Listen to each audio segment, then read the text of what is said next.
again for everything, and everybody. Appreciate the press. Those that couldn't be here, certainly appreciate the rest of our members that watch it in as well that couldn't be here. I encourage them and always those that follow and watch us as well. And cut it down. We cut it up a little bit. It's a little tight warm. It's a little tad warm in here. We cut the AC up a little bit. Later on, they'll be hot and they freezing. So we ain't gonna win. Probably get a fan and put it on, then cut it off, cut it on. We get all the hot people, put them in one spot, and all the cool people, and all the people that's cold, put them in another. So we'll get one side a heater, other side we'll give them air. Where all my heater people at? Who need a heater? Blood low. Y'all got low blood? Y'all got low iron? They got low. He said, yeah, you got low. You got low iron. Oh, that's low iron. How many of y'all agree it's warm in here? No. Christian, well, not for Christian from Mississippi, so it's like 130, well, about at least 142 degrees in the Delta. You near the Delta where you from? Oh, yeah. You can't get no hotter than the Delta. You go to Iraq, man, they be sitting out there, man, they need to cut some heat on over here. You got in Iraq and you need some heat on. It's rough over there. That Delta hot. But plenty big mosquitoes. Like that, man. I don't know, whatever you want to do. Look, hummingbird. You got hummingbird. They ain't got no mosquito. That's rough down there. Some places, I know South Carolina get pretty hot. They cook down. Y'all got some of that white dirt down there, don't you? Y'all got that white dirt down there? White dirt. That white dirt hot now. Y'all ain't got none of white dirt? Yeah, that white dirt hot.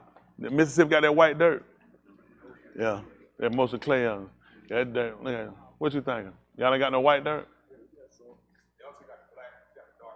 Got the dark dirt. That's what I'm saying. They got white dirt in Mississippi. Hold on, we got a Louisiana speaker. What you say, Louis?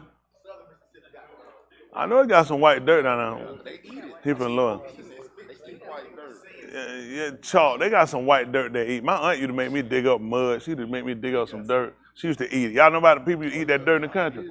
My aunt had me dig up somebody dry. Man, my friend Candy like, what you doing? I was digging that dirt. I said, they're like, y'all eat dirt? I said, God. Man, see how a little kid with that digging dirt, man, told me up in that neighborhood, man. Your aunt out here eating dirt, got her digging dirt so she can eat it, man. They're like, what in the world? Well, that happened. Y'all these kids eat dirt. Well, probably not eating that generation. Well, y'all probably ain't been outside long to eat no dirt. How many of y'all kids ate some dirt? Ain't gonna do but make it better. Keep it real. That non-dirty, y'all folks ain't gonna make it. You gotta have some mud in your system. How about y'all grown people? Y'all ate dirt?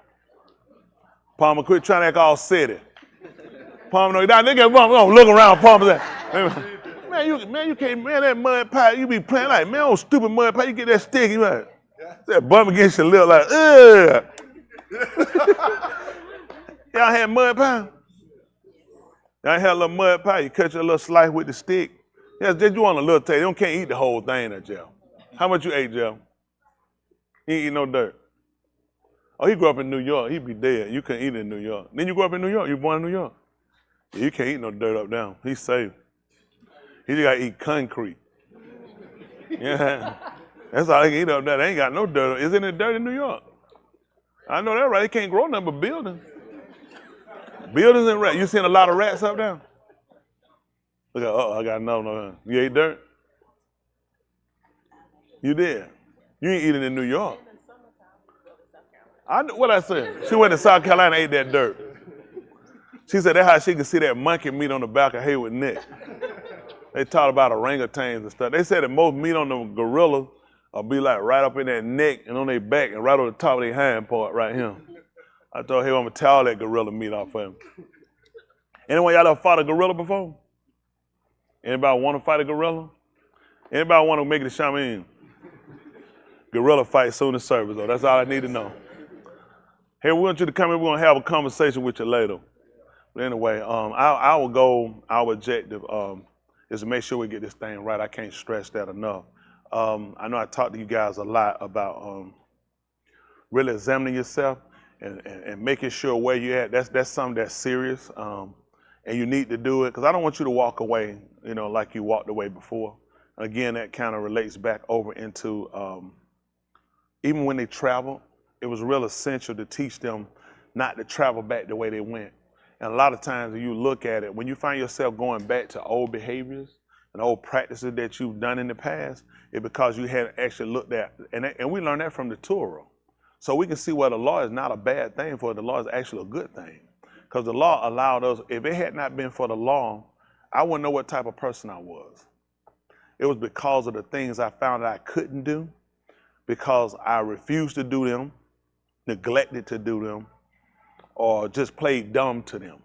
It allowed me to learn more about myself, as you'll learn about yourself if you're honest. When you start to go through and you look at the law, what it has to get a man to is to the most essential part of himself, and that's being true to himself. The average of us are not true to ourselves. Honestly, we're not.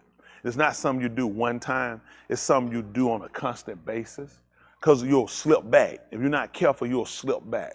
You'll find yourself digressing instead of progressing. This is something you always have to do on a constant looking at. And sometimes because we'll tend to examine ourselves to a comfort level. If y'all do me a favor, if y'all take it, can anybody do like this? Can y'all do like this? Take this, I want you to pinch yourself. Hard as you can till you make it bleed. First person make it bleed, let me know. I'm still squeezing mine. Who getting blood? It's impossible. That's as far as you're gonna go, just like me. If you take it, bite yourself, you'll bite down. Once it get too much pressure, you ain't stupid. You're gonna let up. You're gonna you don't say, oh, I did it. I said, no, don't bite till you get through, all the way through to the bone. You're not. That's the reason why I had us do that, that's us. Why would I do something that's gonna hurt me? Why would you do something that's gonna hurt you? When Yahuah came across a man, he found a man that was cutting himself. And you know what he told him? You different than everybody else. See, you serious about your life. He says, this man's a lunatic. Because people don't typically do things like that that'll hurt themselves. When you have to sit down and look at the word and examine the word, what you have to do? I heard you, brother. He going. He tried his best to cover. His son sneezed, he died on top of trying to wrap him up. Nobody getting away in him. You feel like you got to sneeze. I don't get it. That's your check. I'm trying to get. What the man gonna tell him that's his check? But listen, you don't never know what to get out of y'all people. You never know. But it's something when you look at it, you really consider. Nobody wants to do anything that's gonna hurt themselves. When it comes down to the word, it hurts, but it hurts to an end of getting you to perfection. Anytime you're unraveling yourself and you have to really get down to the real nitty-gritty of who you are and really what you kind of keep back and what you protect. Everybody got a protection spot. It's just like if a person leg hurt, if I try to go for that leg, you're gonna try to do everything I want to keep you away from because it's already hurting. I don't want to be touched. I'd rather not touch it. Just do something else. I don't want to do it. And when you start to look at really getting in and unraveling yourself and really seeing you for who you are, nobody really want to do that. People are faking and act like they do. Nobody does. But it's essential that we do it. So sometimes what happens is, since we won't, he does it. He'll allow things to happen, situations to come up in our life to where it really gets you down and you have to sit and say, I need to really process what type of person I am. It is. And it looks like a bad thing. A lot of y'all, how many when you go through, you find it to be, well, maybe he don't like me. Maybe he don't love me. Maybe he don't want me saved. But you don't realize a lot of that is getting you to a point of consideration. Just like Ehud. Ehud got to his most purest point when he lost everything. Why would he examine himself when everything's clicking for me? I got it, my servants, my kids, I own all this stuff. I got all these things. Ehud, we never found him giving such in-depth testimony or a searching of himself until things happened, until he lost everything. Till even his own wife questioned him and said, you probably need to go ahead and curse him so you can die. And though it seemed like words of a foolish woman, it also put him in a situation where I really need to go through and start examining myself. Even his friends around him became critics of him. Maybe you ain't as right as you've been thinking. And why ain't let him know, I never really thought you were that right to me in my book. But it set him on what we would call soul searching. And that's a good thing at the end of the day because he really got a chance to go through himself and really just look at with everything I've obtained, I've gotten, look at where I'm at now. And a lot of times we will mistake things for Sadiq, for righteousness. Things don't make Sadiq. Sadiq gonna come from a person's works. Okay, this is how you're gonna verify as being Sadiq. Even with saying, okay, I'm not gonna grade you by the Torah still sets the pinnacle of where a man should be. That's still a pinnacle of where a man should be, because if that's the case, Yahuah would have never been able to fulfill it. He came through and fulfilled what man should be. He proved that I made man upright. And he showed that man can be upright. It's all about what we're really willing to do. How much a heart and affection we have in things to really get to where we got to be is basically stripping us down. You do. We have to be stripped down. I'm going to tell y'all with me. When I did make the transition of changing over of my life, leaving my past, I left everything. I had a business, selling dope, apartment, other stuff, jewelry, all kind of. I just got rid of everything. Everything I bought that I had, I got rid of. I didn't want to keep in it. The TVs, everything. So I just gave them away. I ain't keep none of the furniture. I don't know. I just got rid of everything. I just wanted everything to remind me of that past. Just get rid of everything. It looked ridiculous to people. They looked, man, you got that stuff a long time ago. But I still felt like, to me, it gave me an attachment to where I was. You know what I'm saying? It still kept me that attachment to where I was, in a sense. And I had an opportunity to go back to that. A situation happened. I talk about got fired for turning down a job. Who gets fired for turning down a job? So with that, nail in the tire, I was like, boy, it's just like everything happening. I didn't have $6 to get a plug in my tire, but the guy on the shop knew me. He was like, don't worry about it. You just get back with me later. Another guy knew, rolled by and asked me how I was doing. I was telling him what happened. He was like, you good with me? He like, I set you up. I sat there and I looked. I said, that's all I need. I said, all I got to do is one flip, just flip. I said, but then flip it again so I can make sure I'll be good. So this time while I'm be good, I ain't gonna, it just wasn't making sense. Cause now like, I'm gonna have to flip again. You constantly something. Anybody in that game, you'll never get to where you need to be. You're a liar. You'll never get it. You're chasing your tail. You'll never get it. Everything you got is still continue. You gotta keep going back. You know what I'm saying? People don't realize drug dealers can put them fronts on. It's a rat race. Cause your mind constantly, you always gotta remember, these people watching you. Somebody told on you. It's a constant, your mind constantly turning. They can play the game. That's why you'll find drug that they're gonna stay high. They're gonna party, they're gonna drink, because they know their mind racing. They gotta get it out. They already know what happened. Let me tell you what I was waiting on really. I was waiting for the feds to really just knock on the door. You know what your life like? You just sit here and wait on folks to knock on your door. And they're like, I'm ready to go. And when they run, it's just like you just ready to go. Because you're just tired. Or you know what I'm saying? You running, everybody around you going to jail. It's like your numbers, you numbered. It's like, how long you think this gonna work? You know these guys talking. And it's like you just really just sending these people waiting to say, we're the head of federal one, man. We him with this indictment. So what do you think my life was like? It's mind-boggling. You know, you see me, I stayed high. You know what I'm saying? Because it was like the only norm for me. It was to stay high just to keep your mind from just, you see him waiting, you seeing car, anything look a little funny, you watching it forever. Even if it's out of my sight, I'm still watching to see if it turn around and come back. Then I wait, another one come, I said, they use a different car. They got somebody else coming. Then somebody else coming. So you sit here and you just wasting all this time trying to figure, was it that car or this car that went this way? They was the other car. And you just realizing, your mind bottle is just killing you. When I tell you that, you really have to be in a situation where this is it. This is it. And for me, I'll be honest with a lot of us, I'll include all of us, you're not there. You're not there. You're not there. Because you found another way to get around. And I did it. And the reason I know, because I did it. I get past that situation and I say, you know what, I'm going to stop. And I would. I stop for a short time and I go right back. And I justify it with a reason, what I got to do and who I help and what I do. And you keep trying to find these reasons to kind of make it seem like what you're doing is right. I know you might look at, well, I want a drug dealer, so you know what he's saying don't make sense to me. But this is the problem is you're a person that tries to justify the way how you go and try to make it okay because of other people. Or you try to make it as though you have a purpose for what you're doing when there is no purpose. The only purpose we really got is for us to serve him. Committing ourselves to it. Saying it, I mean, it's easy to come out of your mouth. But actually doing it, making him primary, making everything else secondary, thinking less of yourself, thinking more of his will, it ain't easy. It's a lot you got to do. It's stuff I take out people. I had somebody did something, they said something. I was going to go see them people. They had no idea, but as soon as it went, I just let it went that way. I said, value. All I got to do, place set everything, put in a value point. To do what?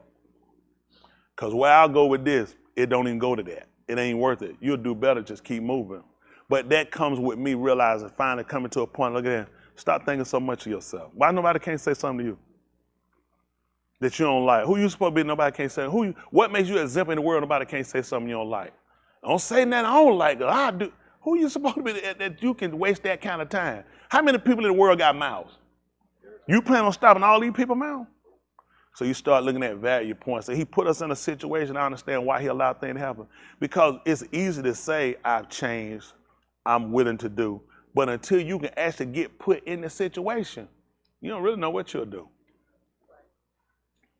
I mean, for me, it's a change, but you know what? I don't mind it. I don't feel like I got jilted. I don't feel like I'm getting beat, because at the end of the day, I know why I'm doing what I do. Y'all understand? If you don't, I think, I thought I did, but let me say this. Why I say I thought I did. Because the reactions that I gave off for things really said I didn't believe.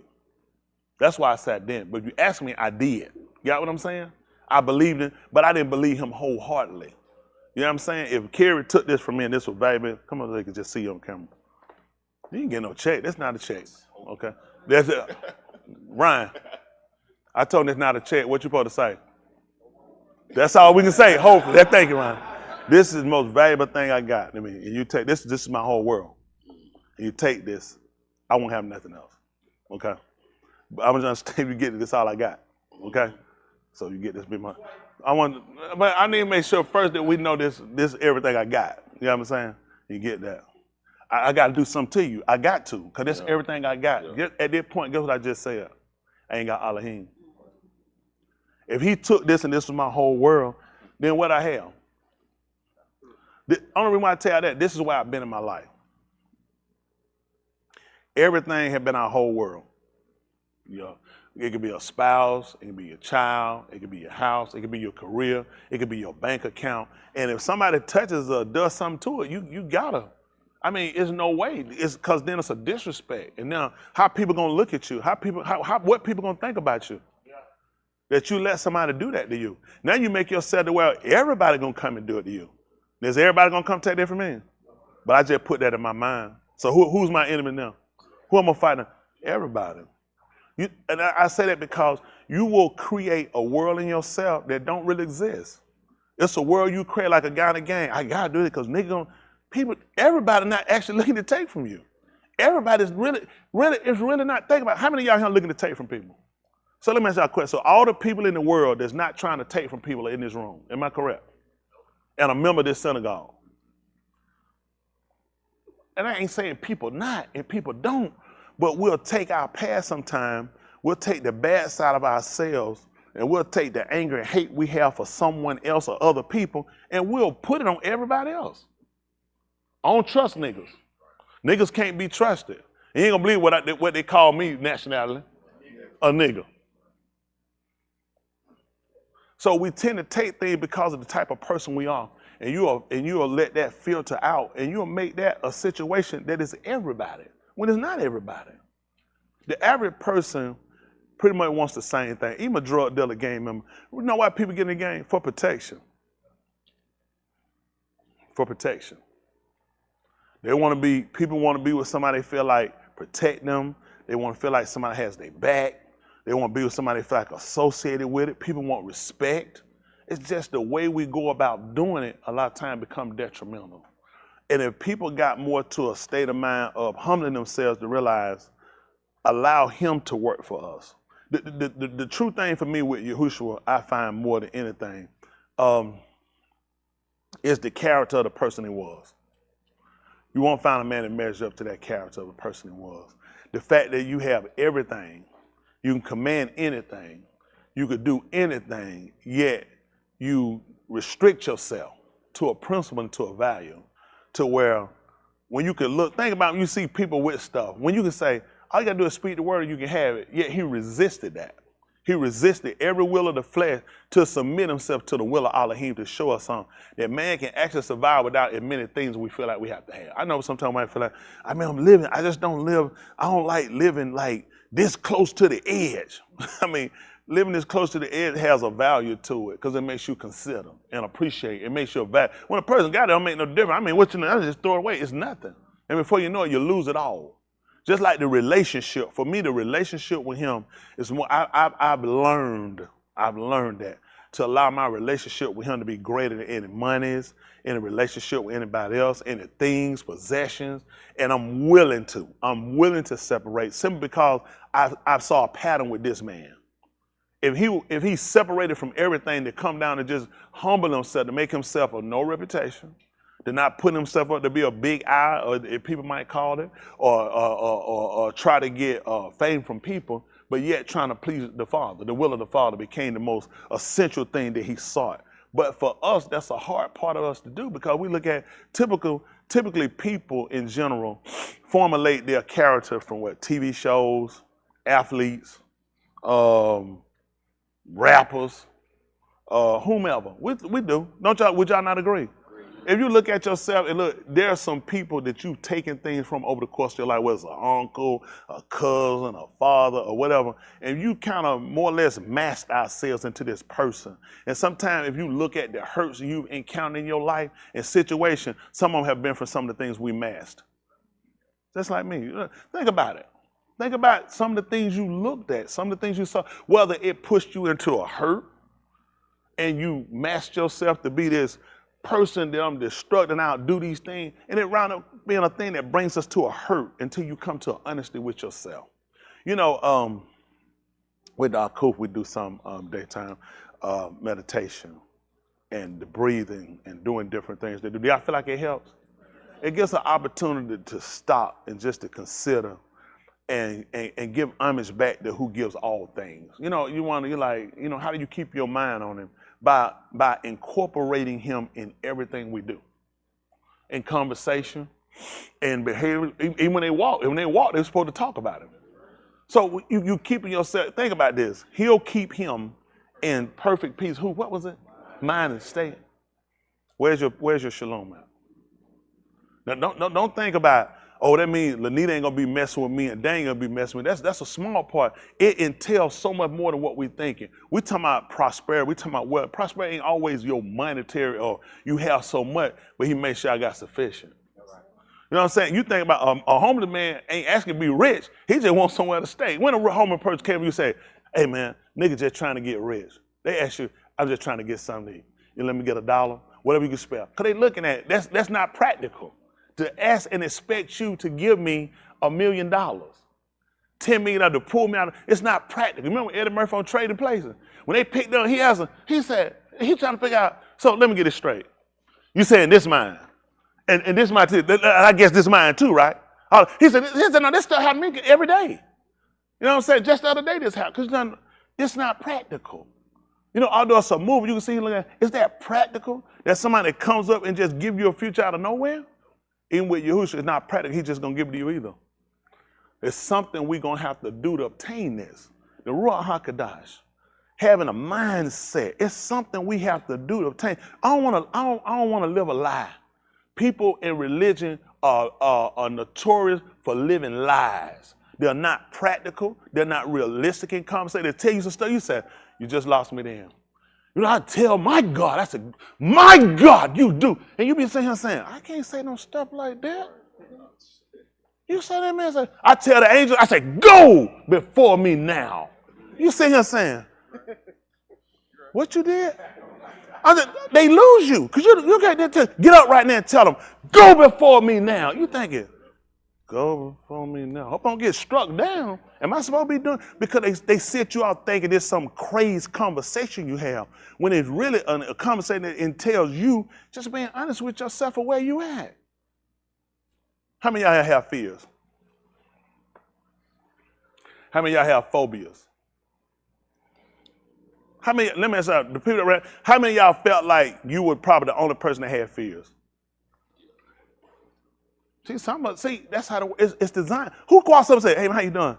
Man, I have fears. Man, gonna figure out, man, get away from me, nigga, you gay? Because they teach, think about it, for men don't have that, because now, the reason why I'm gonna say that, or he gonna say it, because typically we're taught that men, you don't open yourself up. They make you vomit, so he's gotta say, man, I'm at this nigga, he gay, nigga trying me. because these are fears they give us. No, a lot of the resistant fight you get back from people, it's on cause of the fear. Everybody really, people, let me tell you something. People are bad to an extent because that's what they know. Look at us. What do we do? I tell you about me, fornication, lying, drinking, whoremongering. I'm practiced homosexual as a child, but that don't justify now. I didn't say that for no justification. But anyway, it happened, okay? I don't try to justify that, okay? And I say that to say, being realistic with yourself, being practical with yourself, it gives me a chance to create myself to be somebody different. Versus everything I hide and keep it because it's still something I hold. Okay, I'm trying to have it. Why are you hiding and keep it? Because it's still something I hold. Now, as a kid, I used to hide money on my mattress. You know why? Because I ain't want it no more. I hide it under my bed. Y'all agree, right? I hide it because I hid on it because I don't ever want it again. So what happened? I kept it somewhere because I wanted to keep it so I could have it for another time. And that's something we don't realize because we feel like people have this power over us and people can hold stuff over our head. You had to give people that. I mean, when we first started confessing, I was like, people know your business. What people gonna do? People gonna use it on you. I had to allow you to be able to do that. I only confess it because those are things that I can truly mean are my past. Now, whether you hold and say, "Am I that nigga still?" I have nothing to do. I can't control your mind. Wait, that's where you are, and you're only there because you don't want to let go of who you are. And when you see somebody else release the chains, you're going to have to be a critic of them. You got to be a hater of them because you still embodied with, you're trapped. Let me tell you something. I'm a free man. I can go wherever I want to go. I'm telling this one. No one will tell you, anybody know me, come here, they can say, that's a different nigga. That nigga going to be like that.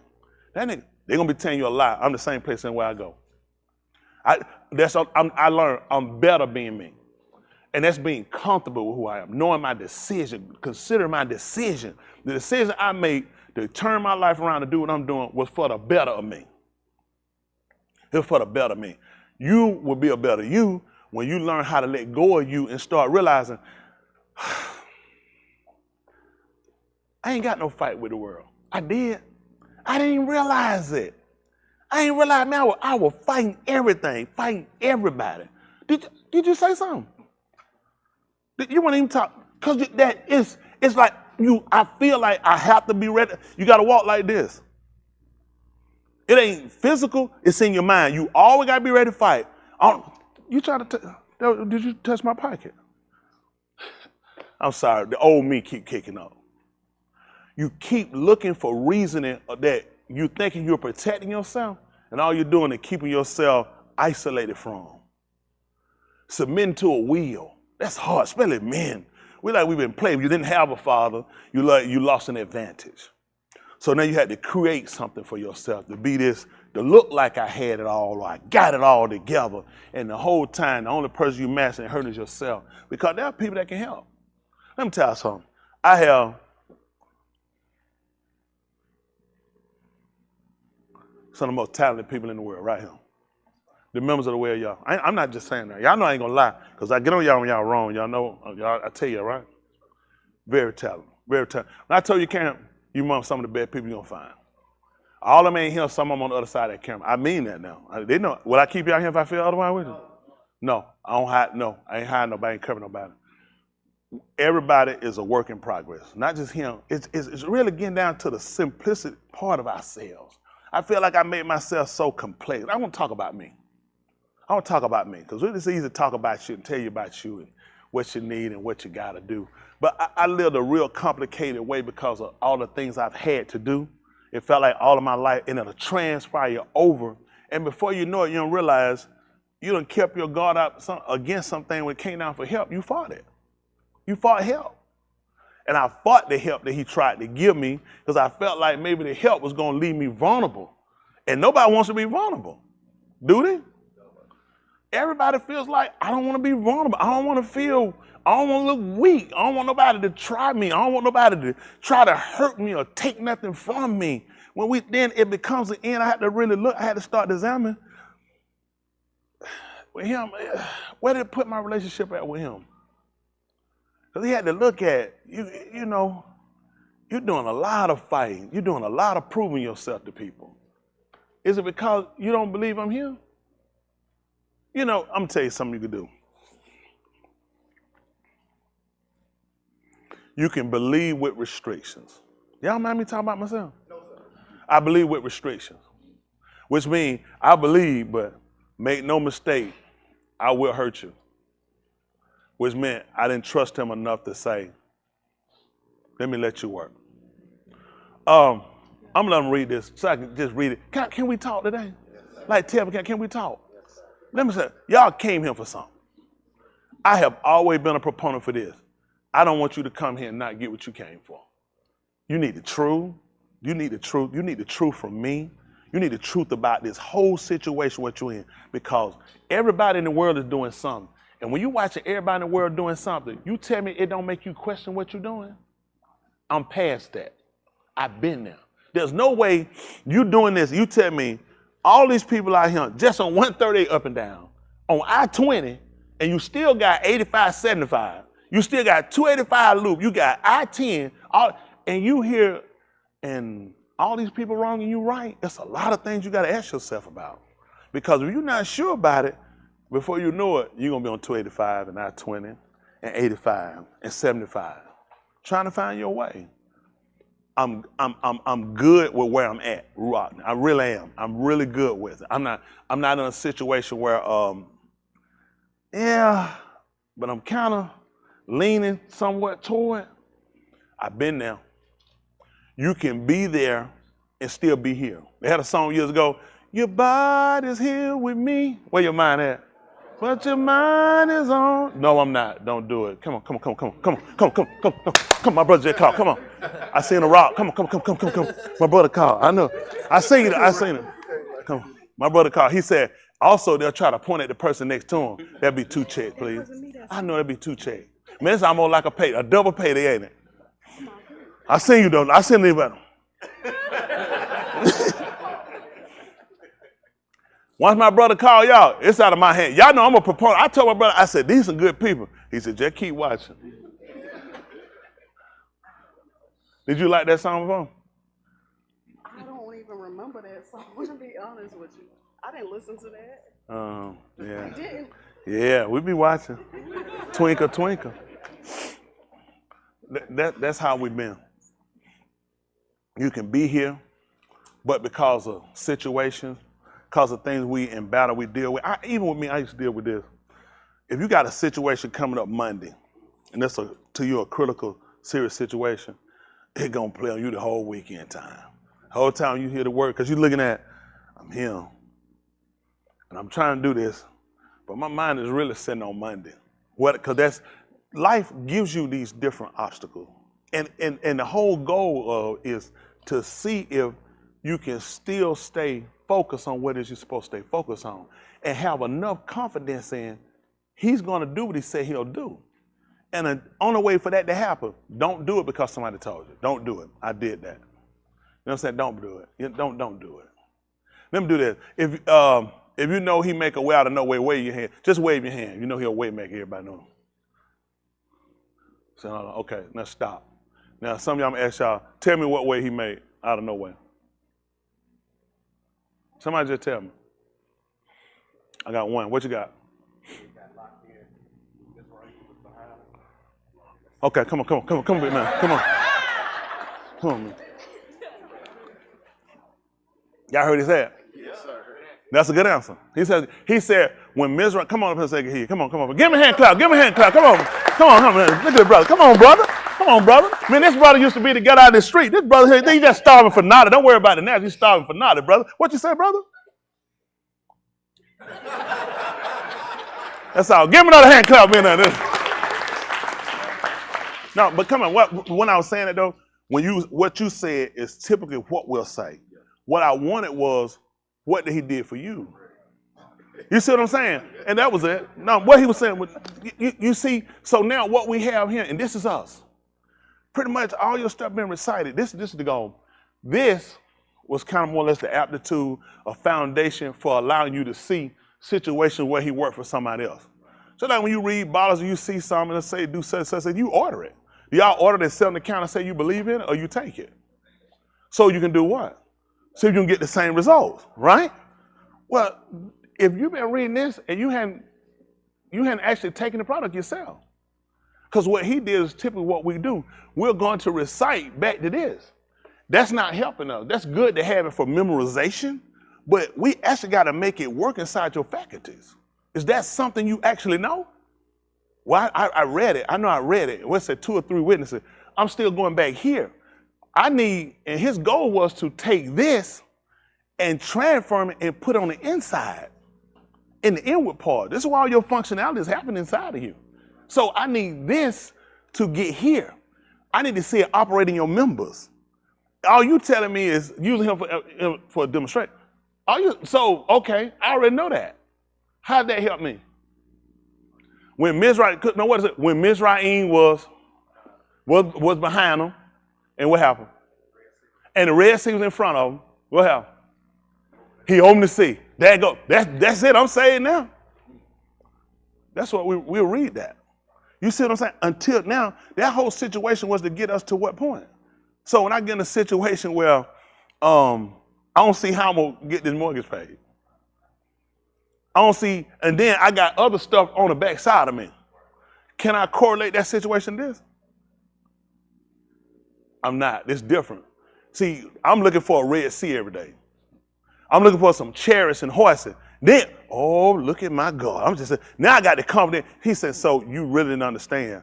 I wasn't trying to tell you you're going through the exact same situation, but you'll hit situation that will be so much similar. And it's your job to take what you learn and start to allow it to operate and understand it and process it in the midst of other situations.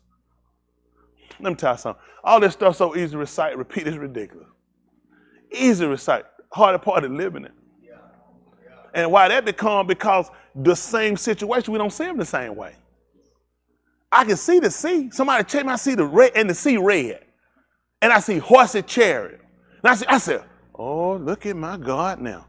Good. It's the same exact situation. But he wants me to believe him on. Guess what, Tony Smith? You're not going to have a literal sea in front of you. You're not going to have a literal arm behind, but you're going to have a situation. You're going to have to face this right here in front of you. And you can't see how to get past it. And you have a situation this ain't the only situation. I got something telling right on the back of this. And I'm at the end. Guess what I say? I just quit. I'm leaving. I failed. Because I was supposed to revert back and understand this and use that toward this situation. If he told me he's the same yesterday and today, they don't change. He said, I hadn't changed. If you put your full confidence in me and then allow. But we do this. You want to kiss something, they try to put you on cut. You don't want that. Why they trying to put the alcohol? They want you to holler and scream. Because we're trying to get the infection. I'm trying to help you. I don't touch it. It hurt. And that's how we are with situations. Because it's sensitive to us. We don't really want to trust him enough to allow him to do something. The only way for that to happen, situation had to rise. That's the only reason things happen in y'all life. How many of y'all going through something right now? And you know why? Because there's no way you're going to show you trust him.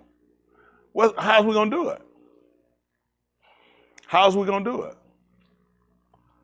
I'm just going to read this. Whew, that's it right there. I believe everything he said. It don't work like that. I'm going to read this, and this happened to them, so it's no effect to me on any one of these situations. Whether they got killed, whether they were crippled, whether they were blind, I'm alive, I can see, I can walk. So all it is words on a paper, and that's a story. Until I allow this situation to come, and when things happen, for me to trust him enough to set back and to allow. That's something I realized I'd never done that.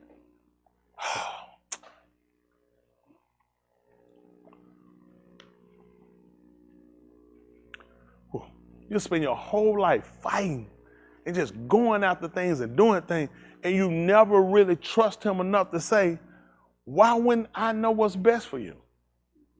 Why would I do anything less than what's best for you in your situation? Sometimes we're looking, I'm saying, but I'm looking at, why I can't have what Ray got?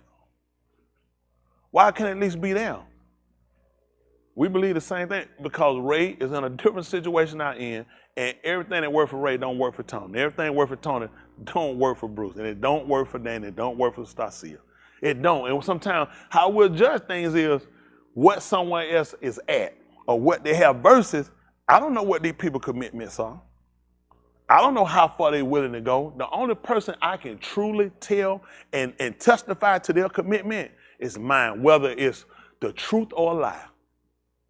But trying to justify or certify somebody else, that's not my position, yours either. Never ask you to certify nobody else. This is about us certifying ourselves. When you certify, it's official. That's the whole purpose of why we come here. If you've been coming for something other than really being honest with yourself and look, how many of y'all hear what I'm saying? You can kind of see where your problem is, honestly. That's what I mean. That's guess what? You're not a bad person for want to make changes. You're a bad person when you don't, because you leave yourself vulnerable for destruction. Why would I want to hurt myself? When I look at how I am now versus how I process things then, it's like I was a madman. I was a fool. I took me on one of the wildest binges of my life. I was reckless. I was irresponsible. I did a lot of stuff to myself that could have landed me in some places I shouldn't even be in. So now I am to a point where I really look at it saying, I like being honest with myself. I like going through now and opening the tongue because I don't ever want him to be able to keep something and he'll go back to it and it hurt him later. I come too far to come this far just to die now. To die wrong when I want to be right, it's insult to injury. Let's get this right quick. Y'all all right? Yes, sir. Y'all probably don't want me up here, do you? Yes, sir. This is Romans 15:4. My confidence in one, above all. I ain't saying I ain't got no confidence in nobody else, but above all, that came with something now. 4.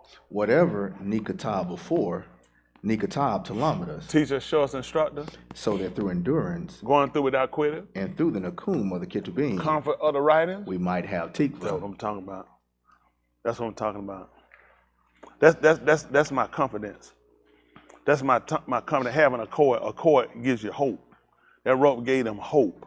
So we have to look at a couple of things. How about that? Let's see something right quick. See if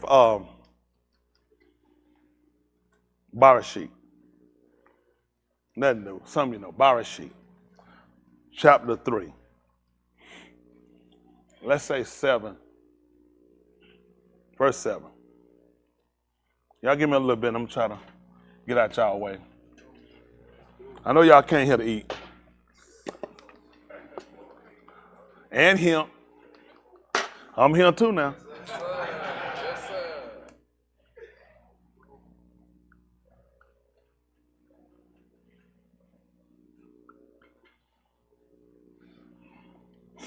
Three and 7. Let's see. Listen. Then the of both of them were opened, What happened? and they knew that they were naked. So what did they do? And they sewed leaves of fig ots together and made for themselves loin coverings. So no doubt why we came here with something to consider. Let me see. What did they put for covering? What word? Naked. I don't know. Kagaroth. For what? Naked? Loin coverings. Let's look at don't worry about it. I was just curious what they put up now. And the reason why I asked is because what they did is what we do. You learn how to mask yourself. When you know you've done wrong, you learn how to mask yourself, how to cover up. We've done that. That's what we do. That's why you'll find people like you'll find, why do they be drinking? Why? Let me tell you, with drinking, it just gives you a chance to kind of escape the inevitable sometimes. When you know what your life entails, where you feel like you know you're going, you just want to drink. You just want to just get rid of it, just get over it.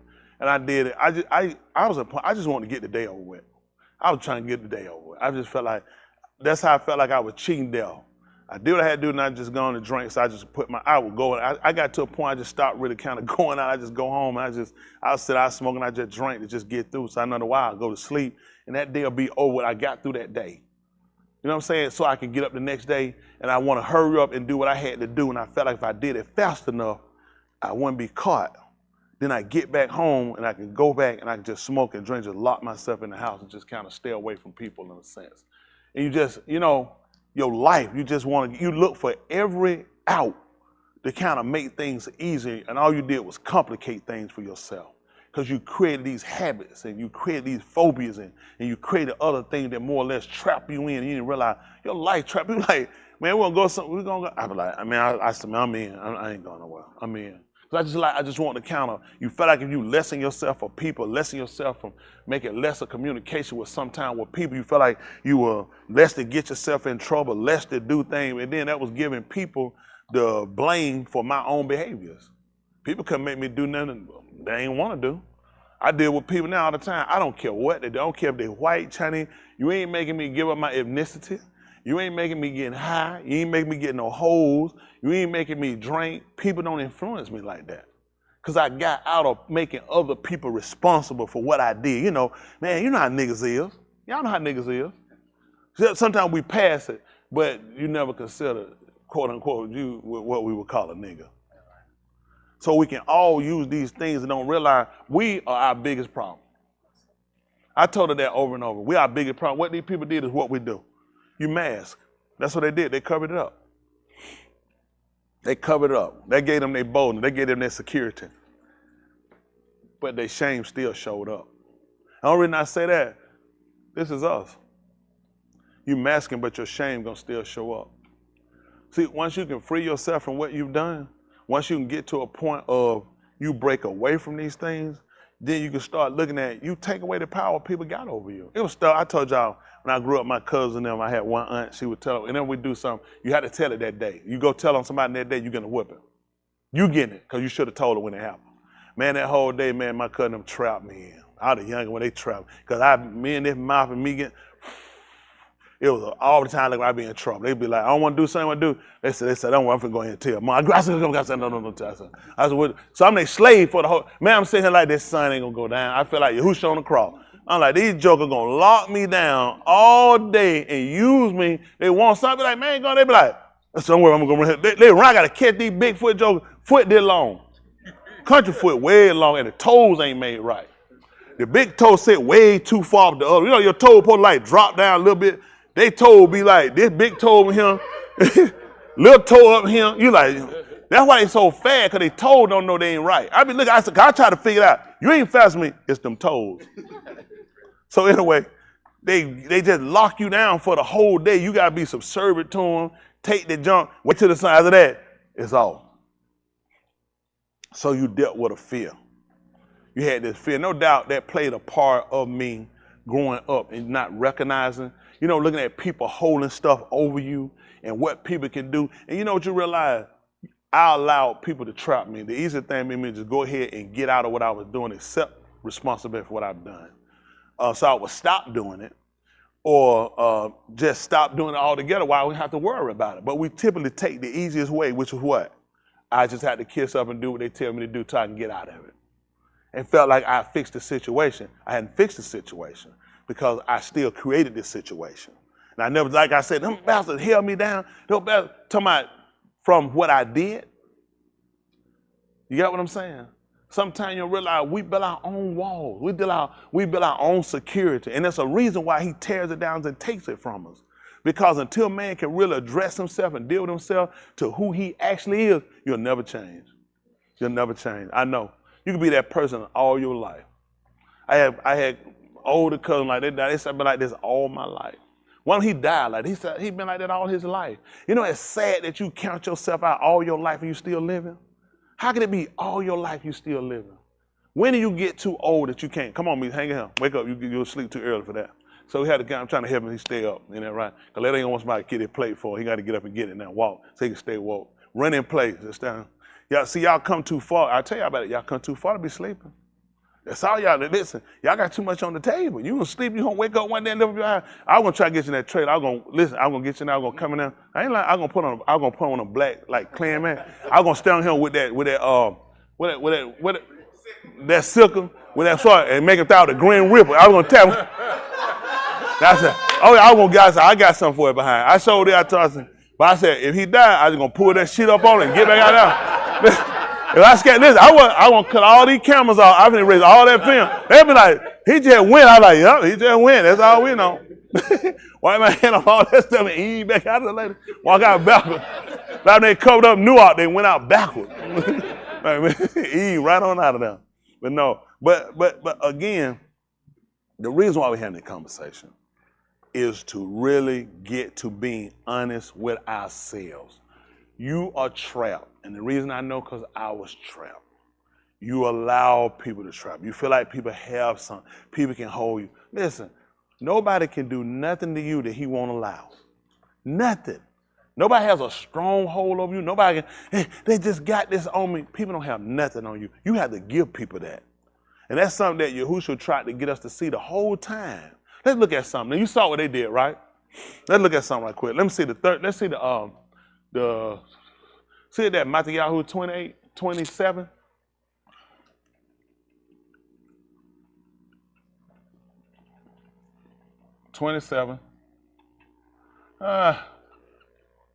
Let me see 35. Let me see that one more.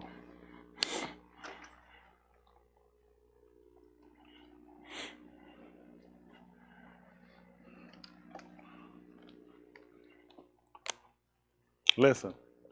And it came to pass, when they crucified him, they divided up his garments between them and cast lots to fulfill what was said by the Pa of the Nabi.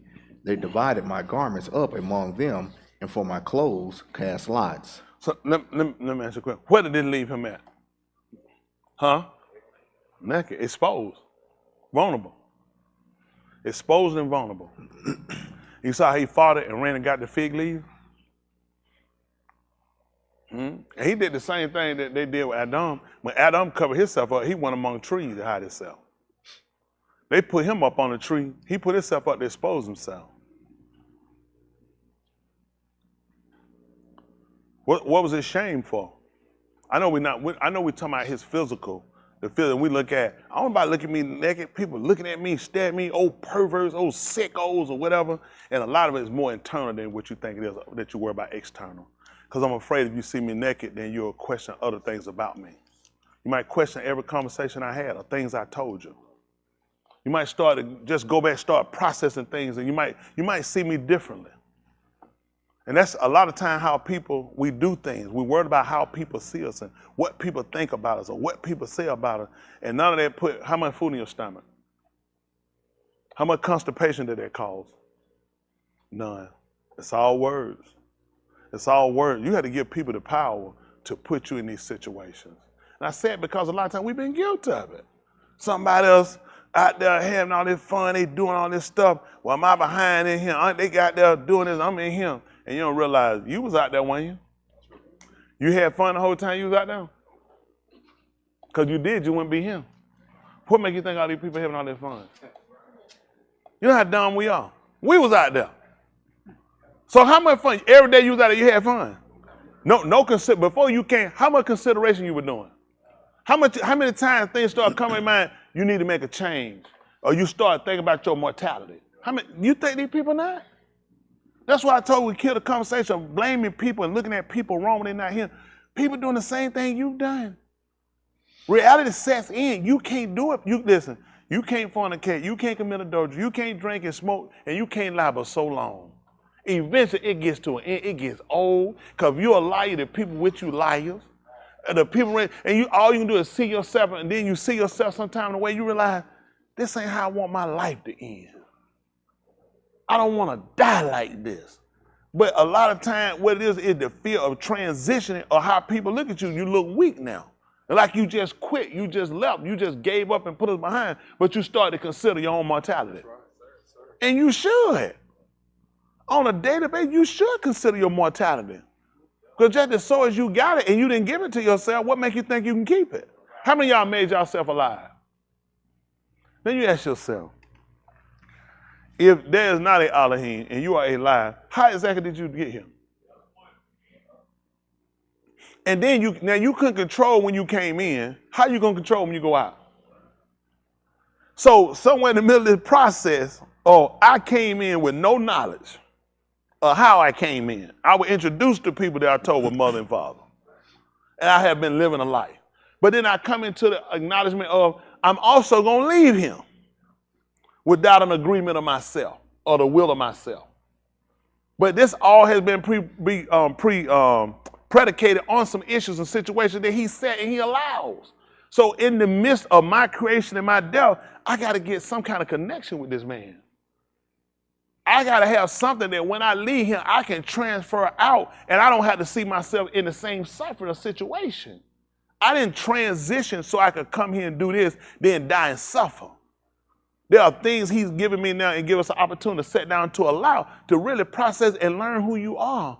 That's so precious to me over everything I got. Being able to be good with myself. I spent most of my life not being good with myself. I felt most of my life being disappointed with decisions I made. Like, why? Why did I make a bad decision? Why did I do that? How did that happen? How did I let that happen? And he allowed me to realize, because that's you. That's what you do. And I need to see I did that. So in order to do differently, I wouldn't put my confidence in myself. So with everything that go on with us in our life, it happens for a reason. It's not without, nothing in your life going on. Everybody here got something going on. Nothing in your life is happening without reason.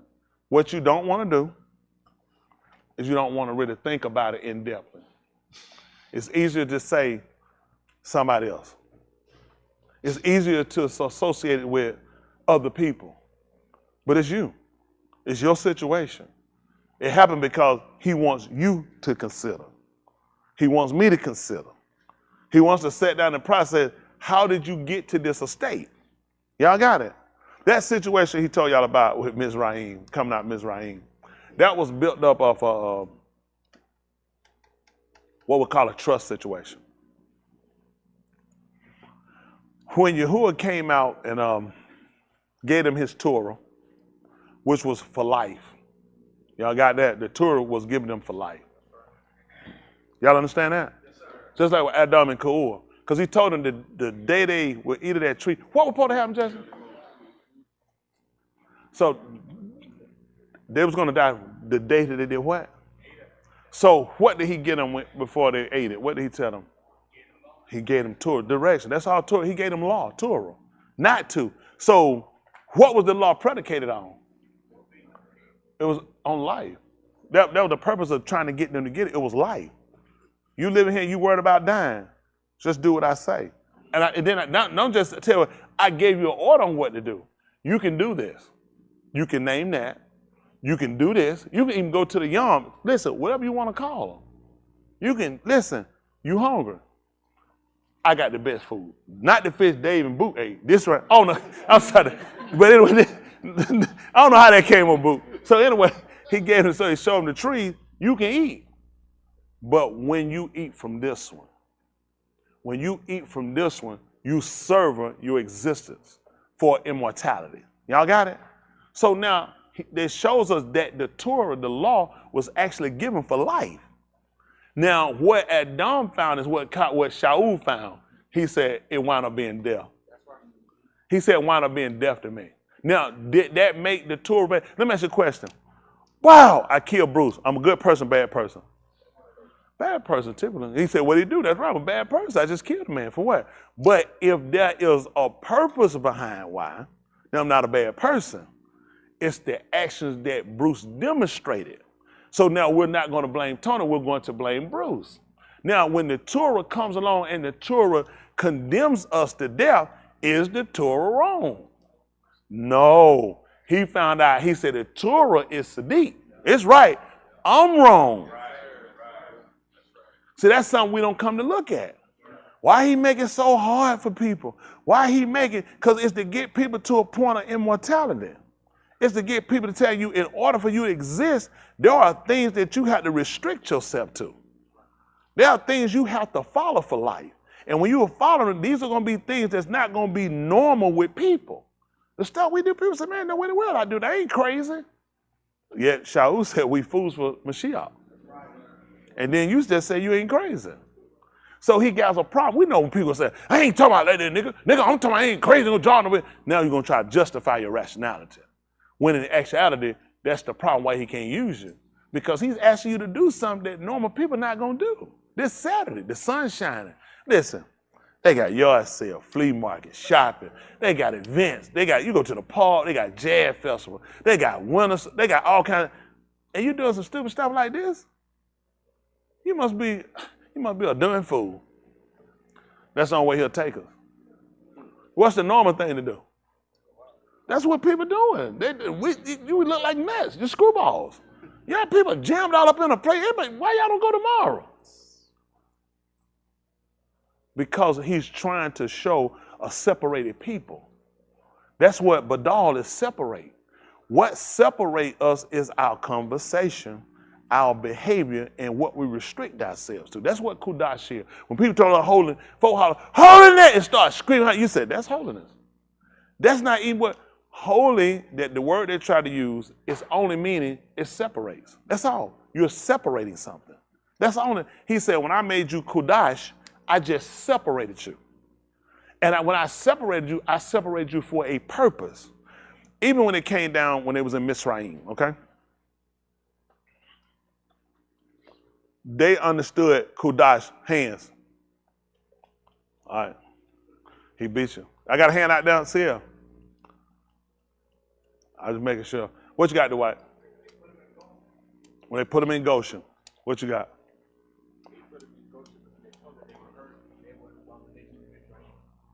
So when I asked him, after I heard that same bad answer from you, and he repeated it, you ain't believe who called.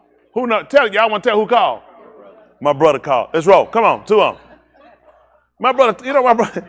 I told my brother I said, I'm just go to 1 pen. He said it's gonna be 2 people that gotta get checked.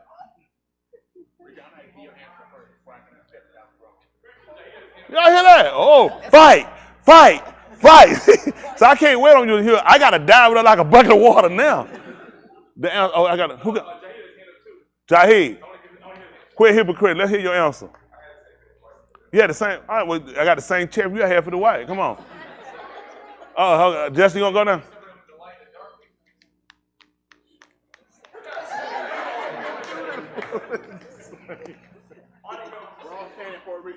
I know.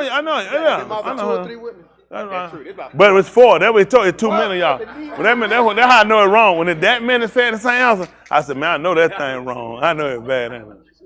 What I'm gonna tell you, one thing they would have understood about it is when they would have started to offer up the goat and they'd offer up the ram.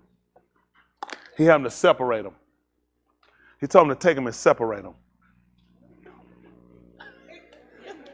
Yeah, he don't like that. The man a troublemaker. Just get your check. Well, no, he would have them to separate them. Everybody know what he was going to do when he separated them? Hand? Anybody? Good answer? That's tight. That's crazy. Because it's truly y'all know. Go ahead. Pastor, who's up? Tell you him first. Yeah, y'all had some in the wrong effort from that board. I wanted you to get caught with them guys. Go ahead.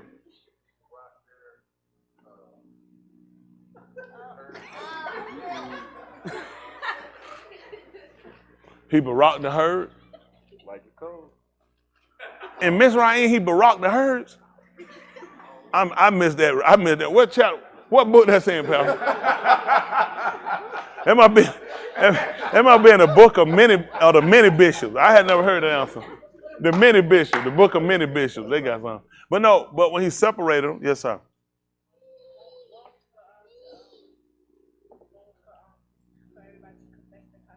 Everyone's confessing their content. That's true. So I'm gonna give you, because this pen, like confessing, I want you to come confess yours with a check right here. Come on. He said one before confess. See what you think about that. What you would think about, I'm still getting a check, but what you think about is when he had the 2, he set up one that he was gonna send. That's how the scapegoat came into play. One they had up, they was going to confess all their kataim and they were gonna send away, and another they were gonna slaughter. So that was the 2 right there, okay? You had the scapegoat and then one they were gonna slaughter, okay? Now I want you to take and you slaughter that boy and put that eggs up there. Get that check up there, Joker. I love kids. Hold on, stop. What's no, so yeah, we separated for Passat. To do what? What he's saying is what I want y'all to understand. So let me ask you a question, Justin. We Kodash people. No, I'm saying we're Kodash people.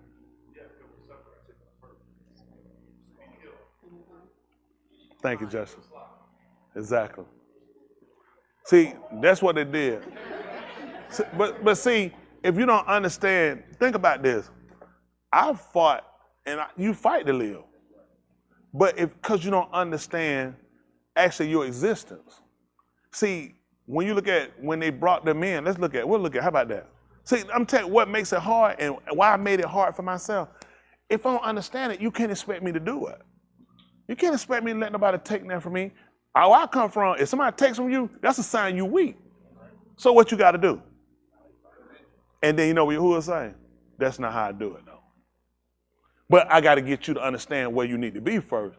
That's not going to work with just telling me, they ain't what I want you to, I don't operate like that, because that's how I operate.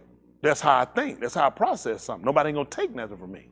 But he's saying, that's why I need you to be humble. I said, oh, don't talk so loud? No. Don't make somebody know and I want, no. I don't need you to think so much of yourself. Because your whole fight is because you think so much of yourself. And that's going to come when he look at, just like I'm going to fight Bruce, he try to take something from me. So when Yahuah try to take something from me, I'm going to humble myself down. Say it louder. I'm going to fight him, because that's what I know. Why would I do anything different? I process it. I'm a man. What I do with you is what I'm going to do with him. I'm going to fight. Why would I not fight? I ain't ready to lose nothing. I don't want about taking that from me. So when he come, he trying to take something, but it's for my tool. I'm going to fight him. It ain't going to be the physical, but I don't like this. I'm going to be honest. I don't like this one bit.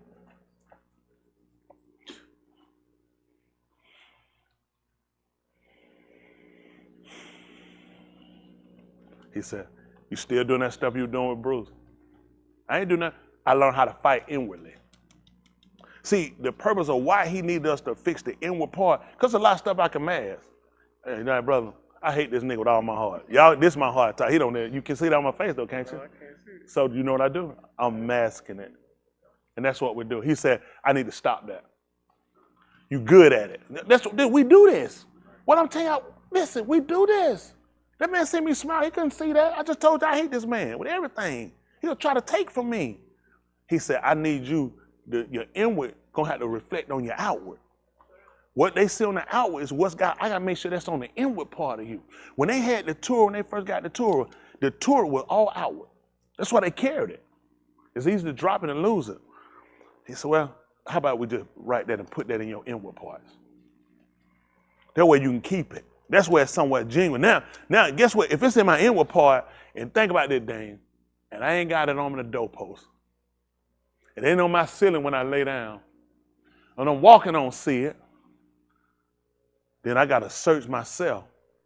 I got to go inside myself, and I got to research, and I got to find that word that's in me. I got to pull from the word in me. It's easy to look at something written on there, a billboard sign, or some graffiti on a bathroom wall. Pay that stuff no attention. The same way they did when they saw the Torah, until it gets on my inward parts, till it gets on the inside of me, where it starts to really resonate and work. Before, when he worked that, it didn't work. He said, well, let them eat it. Let them eat it. Let them eat it. Let them get in their mouth. And when it was in the mouth, he said, I want the palate. Because what I'm telling you, when you eat something, the first thing, your tongue is a palate. It's going to pick it up. Your tongue on the side quick, where we getting this junk out of my mouth. This stuff filthy. I'm getting this nasty. I'm finna go to the bathroom and throw it up or something. Got to get this stuff gone. So it got to get past the palate. And get past the palate, got to the belly. He said, that's when they'll find out. When you really start to let it work, it's not the same. A lot can come out your mouth, but when you put it down here where it started to work, so think about it. When it went inside any food you get go inside your belly, once your belly breaks it up, it starts to distribute it. You got a kid, you got your liver. Your liver gonna store your nutrients. It's a lot of things. It starts to distribute. It starts to send off to different places, whether fueling the body or making the body exhausted. You get to eat, man, I'm so tired, I can't hardly eat. Keep my eyes on, because that's what you ate. That's what your palate's set for. Your palate's set for things that put you to sleep and not keep you conscious. Y'all got it? So when the word comes, it's not something that really hits us the way, because how man structure, how man go, we look for the sweet taste. Y'all don't know, most of every food you got, even if it's hot, you ain't gonna believe it, it got sugar in it. To get you to eat hot food, we gotta have some sugar. You ain't even taste it because the hot got you. But to only get past your mouth, I gotta put sugar in it. Most of y'all don't know that. Ain't nothing you eat ain't got sugar in it. It's got it. You have to put it because the tongue will pick it up. I got to trick the tongue so I can get it to the belly. Otherwise, once it get you, I missed. The goal was to get it in your belly. Sometimes y'all remember they had medicine and that stuff be filtered. There was some kind of reason your parent would mix it with something. Y'all remember that? What was that for? Because the palate wasn't letting it down. The tongue wasn't going for it. The tongue was like, that junk ain't going out of my stomach. That junk tastes like that. That stuff, that's where it go. So guess what he had to do? He had to make sure the word was sweet. He even told you, taste and see. How's he going to get it to the belly? See, everything he was trying to get us to see is what man has used. So as we're human beings, there are things how we function and how we process things. So it's important to make sure we can get it past the palate so he can get inside here. Like me coming, if I heard everything I know now the first time, man, I've been on the other side of live stream and been cut that thing out. I don't know that man trying to play somebody like he crazy. I know he got the stuff wrote on the back of the wall behind. That's where all the messages at. Because it's easier to do that. But now he puts us in a situation where you really have to sit down and you really have to look at where you are and how he uses the word. He has to manipulate us. Even I would say being crafty, that's how he caught you with God. He has to manipulate us. You manipulate a child. Sometimes you want a child to stop doing something, you give them something manipulated, get away. The kid don't even realize they forgot all about that and moved on. So he had to do the same thing to us. We still children. In our thinking, sometimes how we do things. So the way to mature us was to get certain things in till he can get us to a certain degree of intelligence. The way, guess what? We can put that aside and we just come straight down the middle. So a lot of us are still children in our processing of how we do things. But he told us in doing business, you got to be men, which means we got to become mature. Y'all all right? Yes, sir. So we see him. Now let me ask y'all something. With Adam sitting in the garden. Well, now we find Yahushua. Let's look at something for a second. I'm just looking, since we're right here, drop down and let's keep reading a little bit more of it, just a little bit. Let's see where we're going. 27:35. So we're at 30, say, listen. They sat there and watched him. Listen. And they placed the pronouncement of his guilt above his head, and they wrote, this one is Yahushua. Ain't that amazing how we would have that, say, man, I'm tired of folks keep hanging that junk over my head. You know, in conversation, we never paid attention in conversation because you look at that's something. That's what they did to him. They listen. This is what they kept. What they crucified him for. That's what they ragged him about the whole time he was down. He claimed to be somebody. He's just a proclaimer. And people will hold stuff on your head even to your death. You ain't gonna win with people. Why are you trying to? The best fight you're gonna fight and you're gonna win is trying to get this plan of salvation down.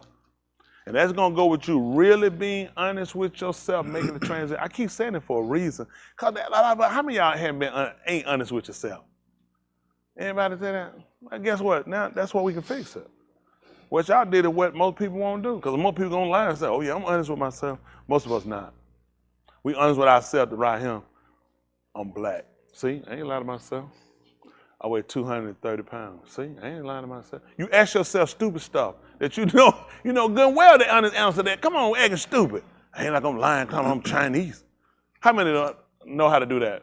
All you do is ask yourself stuff ain't a problem to answer. Ask yourself stuff and deal with stuff that ain't a problem for you to start doing. I'm finna stop drinking. First of all, I don't drink but water, so I'm gonna die of thirst. Come on, don't ask dumb stuff. Be real with yourself. Okay, if many of you guys are honest, I'm trying to keep it. What hinder you from getting the Ra Shyth? Because first thing about it, this is something that he's going to fill you up with, because they were full of the Ra Shyth. Now you can say you can fill up something that's some already in there, but for him, he needs to empty. He needs to empty. He can't fill it up when it's a third of Tony Smith still in there and put the Ra Shyth, because it's going to battle. It's going to be a battle. It's going to be a fight. The old me gonna keep fighting the new him he's trying to create. So in order for him to process it, in order for him to fill me up with it, he gonna need all the old Tony Smith out. That's a restrict. This is the problem what most people don't do. First part of trying to obtain the Ra Shyth is getting rid of you. Total you out. Just like a car, total out. Don't look at my man, them rims. The insurance company said, they ain't talking about, man, I ain't seen them rims. This ain't total. This don't give a flying flip about them rims. This car total. Man, I just put this system in here. They're like, what? Well, this car ain't total. I'm saying you can't get in all the airbag deployed, the trunk laying over the hood, but the system inside this thing is brand spanking new, and you cut it back, that thing. Okay. Boy, oh man, that thing hidden. Your car ain't total. That's how we operate. It's still something that's valuable. It's still something we're looking at. I just had done. And I don't want to lose on it. I done car wreck. If it's somebody that had done my car, I'm like, hey, I just had this done. Which means I'm still holding on to some old things. And I'm trying to encircle it and making sure I don't lose. This is the problem we got. You can't lose with Yahuah. You're losing when you ain't got him. I'm sorry, you ain't losing. You're a loser. To lose with him ain't no use of having him. See, these are the things you really need to consider. If you losing with him, then you don't have him. It don't make sense to have him if I'm losing with him. I was losing without him. That's the purpose of getting it, so I get the gain. The man's about profit. See, a lot of stuff, the way we operate, it don't make sense. He said, listen, I wouldn't even try to manipulate you in off you just gonna be good. No, the way I work, I want you good in every aspect of you. I'm concerned about every part of you. Some people only care about what you do for them. Your job loves you because of what? Because of what you do at home. And how you operate on your off days. They only care about you for what you do for them. And they only care about if you need something in order to do this job. If you need something associated to do your job. But if it's something outside of this, they don't care. That's right. Yahuah cares about everything that you're entangled with and you care about. Because it's you. It's a part of you. So things around you are so he has a caring for those things too. And that's important to know that you're dealing with somebody finally in life that cares about the whole you. The average of us, people just use it. Women use for sex. Men get you, pay my bill. What is that? Nigga, you can't pay my bill. Nigga ain't nothing. Nigga look at a woman, she ain't getting up nothing. She can forget it. I ain't study that hoe. She a hoe, she don't give you nothing. What is she when she give it up? You can't win. See, you ain't gonna win. Oh, hoe, you don't want to give a nigga nothing? Want to stay stuck up, be a virgin? Striking hoe? You like, did you kind of really look at your words, what you were saying? The definition of it? She won't give it up, hoe? But it becomes the conversation. It becomes a part of how we just kind of allow things to happen and how we have to start now come back to reconsider our conversation, how we process things, how we see things. At the end of the day, it makes a difference when you're trying to attain Alam Kai, emptying yourself out. Becoming an empty vessel is so key and critical. Let yourself faith. What you think about right now? Honestly, tell me what you think about. Come on, tell me. Do you see where you need to empty yourself out? Can you see where you hold on to things? Do you see where you can use them for an excuse? I want to ask you to put you on, but really not ask you that because the average of us like that. This is what we do. That's what's comfortable to do. It's comfortable to do to blame things. Did you grow up with your father? Do you feel like that hurt you? You feel like that play a part of who you are today and why things go the way it do today? It don't.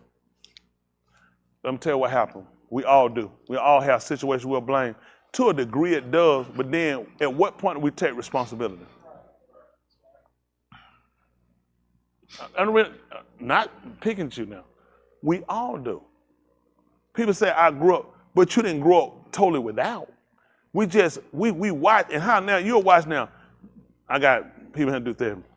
More people now gonna blame the parent, do that. They're gonna blame the parent. It's everything parent.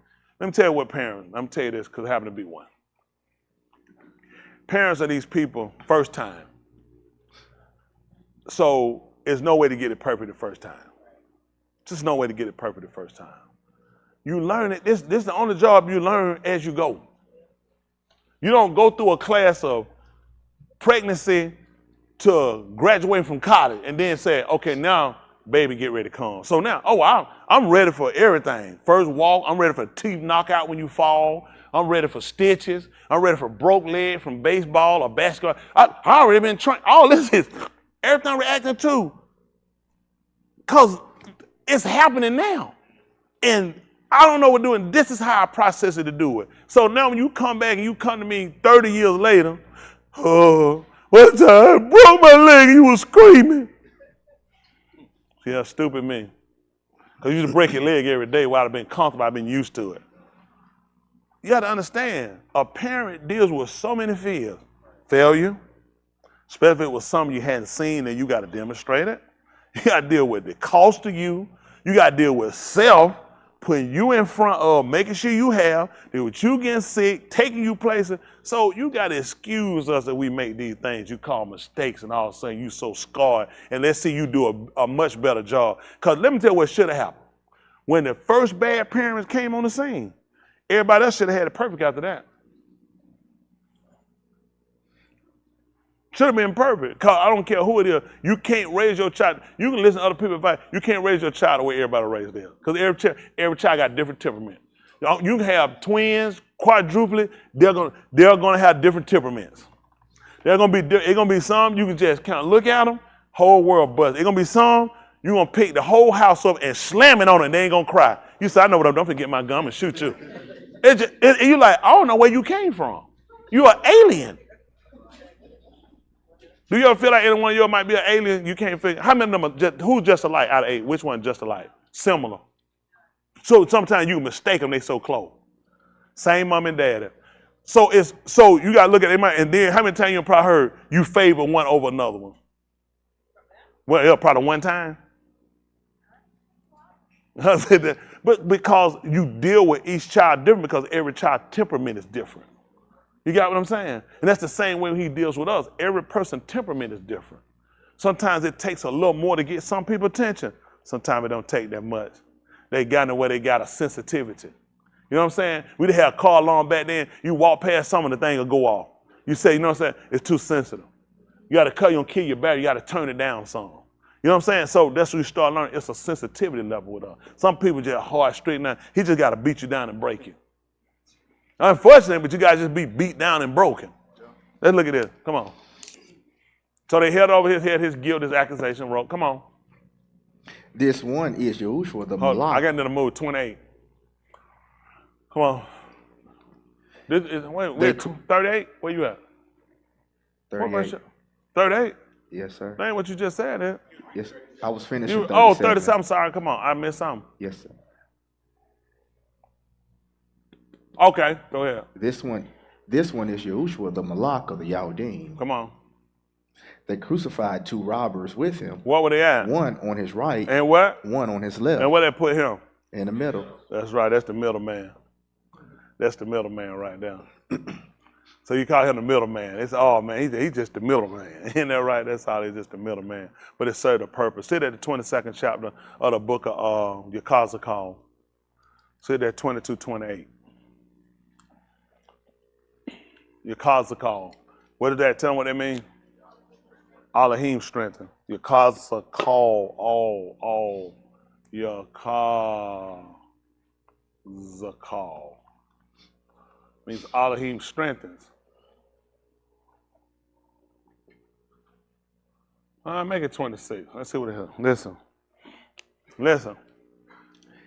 Her Kohanim have violated my Torah. Y'all hear what they said? The who now? Her Kohanim That did what? violated my Torah. So I hear what they did? Mm-hmm. And have profaned my Kodash things. They have not divided between the Kodash and the profane. Mm-hmm. And they have not taught between the unclean and the clean. Y'all see what they did? They ain't see that. They ain't teach them. The people didn't see no difference. They didn't see a difference. So you know what? This is what we try to get across here now. Trying to see what these are the things he started telling us. This is why this place is set for destruction. Because there's not a difference. He told us before the tour, he said, and that you should put a difference. That in law. In the 11th chapter, that was the whole purpose in the dietary law. It's supposed to be a difference between us. He said, put a difference between them. Do something. Let me tell you what these people did. They were distinguished by where they stayed. They were distinguished by where they wore. Because it don't make sense to say a man should not wear that which pertains to a woman, and a man should put on a woman garment when people are already doing it. It made sense because he said, how you doing, ma'am? He said, I'm not, I apologize. He said, let's cut that out. Let's make a distinction on how you dress. So when all these distinguishing markings came in, just like the Kohan, he was distinguished from everybody, the Ra Shyth, because of what he wore. It distinguished him. So first they started identifying people with distinguishing markings. Then he started looking at, we shouldn't have to use this. It should be something that you should just radiate. It should just come from you naturally. Hello? Well, look at Adam. What distinguishing clothes did he wear? Hello? What distinguishing clothes did he wear? What were the distinguishing markings? There were none. It was his attributes. In the book of Ra Shyth, first he said, let him make him. He said, and let him have. And put him over. There wasn't no distinguishing mark in the way we do things now. You see somebody that got stripes, you say, okay, he said, somebody enlisted, man, he got stripes. And then you see general, you start out there, officer, you realize this is an officer. They do certain things to distinguish one from another, so you don't mix up a subordinate with a subordinate with somebody that's subordinate. So now we start to look at all these different things, but now he start looking at how we be identified now. He said, by their pari, you should know them. He said, that's how you'll start to identify odds. He said, let's start doing it by their attributes. Let's stop doing it with the clothing or different things. I ain't telling you you're going to put on a pants, don't take it down. I'm just telling you how things start to transition. They start to transition now that apple ox is going to bear, what kind of plums was that? Apple. When? In its due season. In its time. So now we start to look at when he started to say that we become his, then we should have some distinguishing markings too, meaning we're supposed to bear a certain type of pari. So now we start to look at the pari we're supposed to bear. These are important to us because you're trying to obtain the Ruach HaKodesh. And you can't obtain it with no lies and no hypocrisy. I know I've done it. We've done it. You can lie to yourself. You don't want that fake stuff. You don't want the stuff where you go around lying to people. Then it's going to get tried and later on it's going to come up. You're going to see you don't have it. Are you going to make mistakes? Yes, you're going to make mistakes. They should be minimal, minor. Still a mistake till we get to the point of utopia. The problem becomes what you wrestle with in yourself. I know I ain't gonna be able to do it, and you're right. As he said, as a man thinketh, so is he. So a lot of had to come in and you have to really start looking at how you process and how you put things. You process things to fail. I'm gonna do it, I know it ain't gonna work. So why you doing it? Why you doing it? Anything I do it with the intent it's gonna work. I have no reason, listen, I'm past that. I done it, just do it. It probably ain't gonna work out. Why would I do it? That don't mean, so if you think positive is gonna work, not necessarily, you wanna make sure you do your due diligence with things, but I make sure I do things to a purpose. If I'm gonna find my hand to do something to put it to it, I'm doing it with the effect of, it's gotta work for me, because I make sure I'm working for the right purpose of him. See, a lot of times, how many of y'all do it, you'll do things, but you already know it ain't gonna work. So ask yourself this. So let me ask y'all this, and ask y'all this, you don't necessarily have to reply, somebody can. So you do it for what reason when you know it ain't gonna work? Hopefully this will be different. It can't be different. You find the same process. Every time I do things that don't work, I bought into that, okay? I bought in that psychosis. Why all said with this being the different? Because since I already processed, it ain't gonna work, what's the effort? Come on, Bart, for a second. I'm gonna try to pick up in my head. I know it ain't gonna work. So how much I'm gonna put in it? I already know it ain't gonna work. So I'm not looking to accomplish this feat. I'll do it, but I already know it ain't gonna work. So how much I'm gonna put in it? Then it's gonna be ineffective. So now I need to start going back and process. Let me stop now with this. Why do I do things that I know and I feel like ain't gonna work? And then when I get to that point, I need to ask myself, what's the common connection between why it don't work? I take that me, but it's got to be something more than just me. What am I doing? What am I doing? See, when Yahuah came along, he found a man, he was born, what is it, ear he couldn't hear? Blind, couldn't see, which means knowledge, appearance, he couldn't get that. They wanted to ask the question. What was that question they want to know? Who sinned? See, this is something we want to deal with. Devil busy, Caleb. I'm just telling you, devil busy. Y'all ate that day up. Child, devil busy. This morning I woke up my tie flat. The devil came by my house to let the air out my tie. He did what he said. All this stuff he can tap and mess up. Get folks, kids molested. Fentanyl. He got time to I'm put this nail in the tie. Up in here sweating down that concrete, scratched up his red cape, trying to put a nail under my tie. And the way he think I'm going to roll forward, I'm going to back up so the nail going to fall. He said, well, I just got to go do it Sunday morning, waiting at Shabbat. Stop it. Tire ward, folks done had an 80,000 mile tire. They done drove 120,000 miles. The inside weighing, the devil is a liar. I rebuke him in the name of Jesus Christ. Don't come here and done messed up my. The tire was mandated for 80,000 miles. You drove 120. Can we please just account time to this tire? You can't run your whole life blaming everything on Satan. You can't, even with the limited power Satan has, he has to go see who? Do you understand when you process that? I'm finding to the, I've known this, but I haven't known this. Y'all understand it? I can't be petty with y'all. You can know something and don't know nothing. I have known this and ain't known nothing. Till I finally start looking at, why don't I just let him do what he do? And if I do what I'm supposed to do, that got to be in his hand. Everything, I get to that point with stuff. I'm through just the fights I put out. I don't want that no more. I've done that. All you do is wear and beat yourself down with stuff. Why don't I give that man enough opportunity to do what he did for them? You know why it makes sense he brought them out Mizraim and he worked all those signs and wonders? Because I need you to trust me. Surely when we leave from here, we shouldn't have another issue come up about no enemies messing with you. How was it soon as something come up, folk were coming, they were ready to go back? Didn't I just bring you from a people greater than who you're running into now? Why would you think? Why would you talking about sick? I put the sickness and disease on those people. And I took them off. So why you think I'm going to leave something on you? If I put it on you, don't you think I can remove it? We don't even give him the opportunity to see, if you allow me to be sick, it's because you probably want me to know he's a healer.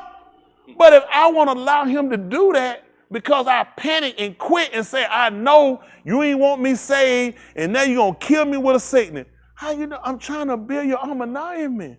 And the only way that's going to happen is with situations. You know how we want this? We want this with, let me read it up here, everything ham up there, and just give me all the benefits. You ain't going to believe it. You ain't got nothing in it. You ain't got nothing in it. You know what helps me to do what I'm doing and to stay focused? I got something in it. I got a lot of tears. I got a lot of hurt. I got a lot of sorrow. I got a lot of pain. I got a lot of financial loss. I got a lot I put on. All of it's gain. Y'all heard I said? I got something in it. That's the only way I can do it. You can't do it. You ain't got too many of y'all, you ain't got nothing in it. That's why you ain't trying, you looking for something miraculous to come hit you at your seat. It don't happen. You got to put something in it. I'm being honest with y'all. It's got to be something in it. Everybody who got it, everybody gonna get it, got something in it. That's the way you can get it. Yahuah got something in it. That's why he couldn't move. Everything was on. His life was on it. You have nothing in this. You are counting on something that happened to you that's not even practical. It happened. Who did it happen to had nothing in it? It didn't. Everybody had something in it. How you gonna get by another way? I know, it's good. It's a good buy-in. He died, he paid the price. Come and receive, come and suffer. But nobody ain't gonna come to that. You know why? They pallet. So I gotta sell them a bill of goods to get them in where I can educate them and then they'll learn. It's a little sour to get him, but it sounded good enough to get them here. Nobody gonna get this without having something in it, a whole lot. Everything you love gotta be tested. Everything you got to be tested. That's the only way he's gonna know what's gonna make you stand. Listen, everything that we have, you'd be surprised how much of that you still covet, that you hide, you keep. And that's that small little hole up that keeps you from being really fulfilled with Ra Shyth. If you ain't got that, you wasting time. I'm just telling the truth. Don't buy into no, just keep going, just keep going. Yes, you keep going, it'll happen. But if you don't process this right, you'll spend a lot of years going backwards. I wouldn't want to lie to you and tell you that. The whole reason you come and get here is so you can obtain a Ra Shyth. And you got to be tested on everything you got. Everything you look, you got to be corrected. You got to get put in some situation where it's like, well, you like a stupid fool. And you got the will to still be standing there and be able to take it. How you think who stood look like with their clothes off up there?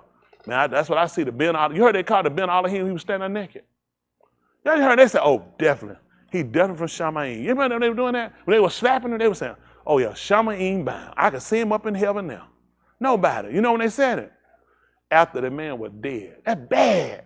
People can't say nothing good. Then we go to film. What folks say? Worst joke in the world in that casket. I just want to say, I'm going to miss him. He was a good man. Thank you. That nigga? You like, seriously? I want to dig him. Don't even put him in the ground. But people are constantly be critics of you, especially when you're starting to make transition, because people typically don't want to change. They got limits. It's so much. It's only so much a person can take. It's only so much a person can do. That's why he needs you to get out of you and let him operate. Don't you think he knew that? Think about how many of y'all use that. It's only so much you could take, only so much you could do. He didn't know that when he made us. So he put a whole book up here of something they can't do. Ain't but so much they could take. He said, I put it there because you could do it. The whole purpose of sending Yahuah down here to prove it. You could do it as a man. You could do it. And he wrestled everything we wrestled. He can't, he be like, ain't no sweat. I'm ready now. Go ahead. Stick the nail in here. I'll walk around to the town crew. Just go ahead and put a nail in him. Matter of fact, give me him. I'll knock him in there myself. I can do it with the spirit from Shamaim. Nothing. He went through everything he went through. He suffered. He cried. He hurt. He pained. He had to look at his natural mother. He didn't look at, oh, you my mother in the Ruach. No, that's my mama. My mama down there crying, looking at me up here, and I can't take watching my mama cry. You can take her. Take her to the house and let her be your mother. And still had to get back focused on what? I got to die. I only came here to die. Did y'all know why you came here? Yeah. If he made you could die, he made you to separate you. He came to separate you. And when they learned the real separation was in Mizraim in the 12th chapter. Alah Shamuth. Let's see it, 12th chapter. Because this is why we fight it, bastard. Think about it. Why wouldn't I fight death if it came? Why wouldn't I? Death is the only way I can transition over to sin. He even told me, he said, if you was alive when I come back here, you still got to die. Nobody get out. Think about it. You're going to have to be changed. You got to be changed. Only way to change, you can't, listen, we're learning physical changes now. You know, natural change, we stop smoking, stop drinking. There's some other physical change you're going to take. And you think that was hard to stop smoking? How many of you be a smoker? Cigarette smoker, weed smoker, whatever? Drinker, alcohol, and that, maybe any other drugs, whatever. How many of y'all just let it go like, man, let that thing, ain't nothing? How many of y'all, it was a little fight, it was a struggle? I had to get one, say this here, I am done, I'm coming here later on, pick up. That's why I was, be honest. I wasn't that guy where just, man, Angel, one man, I watched folks say, man, I woke up one morning, I just threw them cigarettes away. Man, I threw them things away, my hand caught that thing like this, and man, nigga, I don't know what you think about it. You know what these cigarettes cost? Going straight back in my pocket. I'm like, no, don't do that. That was, I mean, all those things were as simple they were hard. Which show you, look, little cigarette, it was hard to let it go. Which show you how you attach to things wrong. A pack with 20 is like, man, somebody can't think about somebody. What happened? How many of y'all used to smoke cigarette? Somebody came and just took your whole pack. What'd you say? I ain't worried about it, it's just cigarette. But look here, I'm gonna peel your head all the way down where your behind split at and go. That's how serious, because you know what? Because that shows you how you will attach to things that are bad for you. Even though folks had a kid, I don't know, y'all, nobody said it probably me. Gotta die from something. I the only one said that. Y'all, somebody else said that too? You know how scary it is? Why don't you just go to the spreadway and close your eyes? Think about it. We say stuff, we know, because we attach and love things so much that it don't even matter. If people say people die for you, like, hey man, listen, you gotta die for something anyway. Songs that fall out of a plane, fall out of the sky. How many times a plane on fire out of the sky did you kill somebody on the ground? Rare. People use excuses to justify the fact we hated ourselves. The fact that we knew the harmful detriment of it and we still did it. So now we're trying to take something now. And he's showing us the harmful detriment of all our action. You know, we still got that same cigarette and drinking behavior we had. Gotta die from something. We all gonna die anyway. Do we all have to burn? That's the difference. 12th chapter right quick. 12, let's see, 12, 1. We'll read down probably about 4 or 5. Let's see. Listen.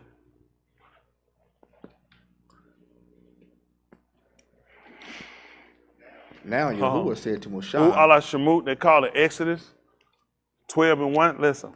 Now Yahuah said to Moshe and Aharon in their rots of Mizraim, saying, This Yarik shall be the beginning of Yarik for you. Listen. It is to be the first Yarik of the Shana to you. Mm-hmm. Speak to all the Adah of Yasharal, saying, On the 10th of this Yarik, they shall take for themselves each one a lamb for their Abba Beth, a lamb for a Beth. Yeah. Now, if the Beth is too small for a lamb, What happened? then he said, his Rayah next to his Beth shall take according to the number of Nephash, each one according to the pa of his eating. Y'all hear what he said? Now, if the house is too small, the beth is too small for the lamb, then he and his Rayah next to his beth shall take according to the number of the Nephash, each one according to the mouth, the pa of his eating. You shall count concerning the lamb. You got to think about it, man. That man died for Yehudah, for Manasseh, for all Yasharal. That's a lot of lamb. That's right. That's a lot of lamb. They right. learned that from them. They learned that when one house had it, if the house was too small, they were over it, then you get the person next to it said, man, you can share this. I got enough. That's right. They were big enough that everybody can eat it. That's right. That's They right. were too small. They were too big for just Yehudah. They were too big for even just Yasharal. Yeah. The house was too small. They learned that. Think about it. If I got to bring in that many people, you figure, man, that was a great sacrifice. That's all. Think about how they had to process. If this man, think of how they had to look at this. This is based off of what they knew right here. How great was this lamb, the fact that everybody can eat it? Whole world. For the whole world. That these people could physically look and say, it's just three of them. You got a lamb that's straight from that wall to him. You said, well, we can eat all. You said, man, it's way too much. Good. We need to share it with some of the neighbors that don't. He said, the one he did for us is actually bigger than that. Good. And you can call the whole world in for it. Good. That's what they had to look at. Come on. The lamb shall be unblemished, male a year old to you. You may take it from the sheep or from the goats. See that? You can take it from the sheep or the goat. Come It on. shall be for you to keep until the 14th Yom of this Yarik. Yes. Then the whole assembly of the Adah of Yasharal is to kill it between the evenings. Uh-huh. And they shall take from the dam and put it on the two doorposts and on the lintel of the beth in which they eat it in them. Uh-huh. They shall eat the basar in this layla, roasted with fire, and they shall eat it with masut lakam and bitter herbs. Uh-huh. Do not eat from it raw nor boiled. Boil at all with ma'im, but roast it with fire, its head with its legs, with its entrails. Mm-hmm. You shall not leave from it over until morning, but whatever is left of it until morning, you shall burn with fire. Mm-hmm. Thus you shall eat it with your loins girded, with your sandals on your regal, and your staff in your hand, and you shall eat it in haste. It is the Pesach to Yahuah. What I was looking for to say here, I'm thinking it would talk about when they were supposed to take it on the 10th day and separate it. Then we miss it. And already here on the 10th, they were supposed to take it and separate it. Verse 3. The reason why I asked y'all, if they separated, that means they made it Kodash. Right. When they made it Kodash, it was for that purpose of that we're going to kill it. So when Yahuah came down and he made the arm Kodash, what was his intended purpose? Kill it. He was going to kill it. That was the whole purpose when he separated us. He was going to kill us. Now, you can look at it as a bad thing, but then you have to process it in all the different ways that he set up for a reason. The reason why other people were able to get in and be partakers of this was because of your death. The only reason you got to partake and you were able to get in because of his death.